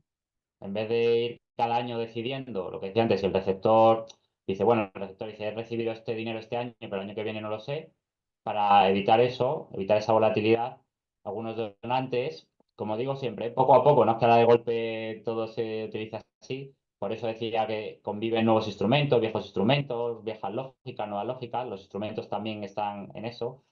Entonces muchos donantes empiezan a utilizar estos marcos plurianuales y, digamos, llevan a cabo compromisos para 4 años. Y eso ya es un cambio, porque ya el receptor sabe los flujos que va a recibir durante 4 años. Si eso lo multiplicas por 20 y pico donantes de media que cada país tiene, pues cambia mucho, porque ya sabes, durante 20 y tantos años, los donantes que vas a tener durante 4 años ya te permite dar otro uso a esos recursos, ¿vale? Entonces se van poniendo en marcha este tipo de instrumentos. Para evitar la instrumentalización, por ejemplo, una cosa que se hace, que ha sido un cambio en la cooperación en los últimos 15, 20 años, es que la cooperación siempre tiene que estar, lo que se dice, alineada con una estrategia de desarrollo del receptor. Por simplificar, ya que es tarde, pero digamos que esta idea de que el donante llegaba, incluso aunque tuviera buena voluntad, y le dijera al receptor, esto es lo que usted tiene que hacer para desarrollarse, esa lógica se asume que no es válida el desarrollo. Se asume que primero tiene que haber una estrategia de desarrollo del receptor, tiene que haber un plan o un plan sectorial de salud, lo que sea, donde se quiera cooperar, pero las prioridades las tiene que marcar el receptor. Tiene que tener una estrategia propia, endógena, hecha por el receptor. Y una vez que ha hecho esa estrategia, el donante apoya ese documento, apoya esas prioridades, pero las prioridades las marca el receptor, que es el que mejor sabe lo que quiere y lo que necesita. Eso, en cierto modo, reduce la instrumentalización, porque ya no puede llegar un donante y utilizar para intereses propios la ayuda si no está alineada con prioridades que el propio receptor ha identificado. ¿Vale? No sé si se entiende, pero por eso decía, he incidido mucho en esta idea, pero es que es muy curioso porque la cooperación está justo en ese momento. Se siguen utilizando malas lógicas del pasado, pero que todavía no se van del todo. A la vez emplean nuevos instrumentos, como esto que decía los marcos plurianuales o estos documentos de estrategia para evitar la instrumentalización. Entonces nos podemos encontrar de todo. Podemos encontrar malas prácticas, buenas prácticas que conviven en el sistema de cooperación porque están en un proceso de cambio.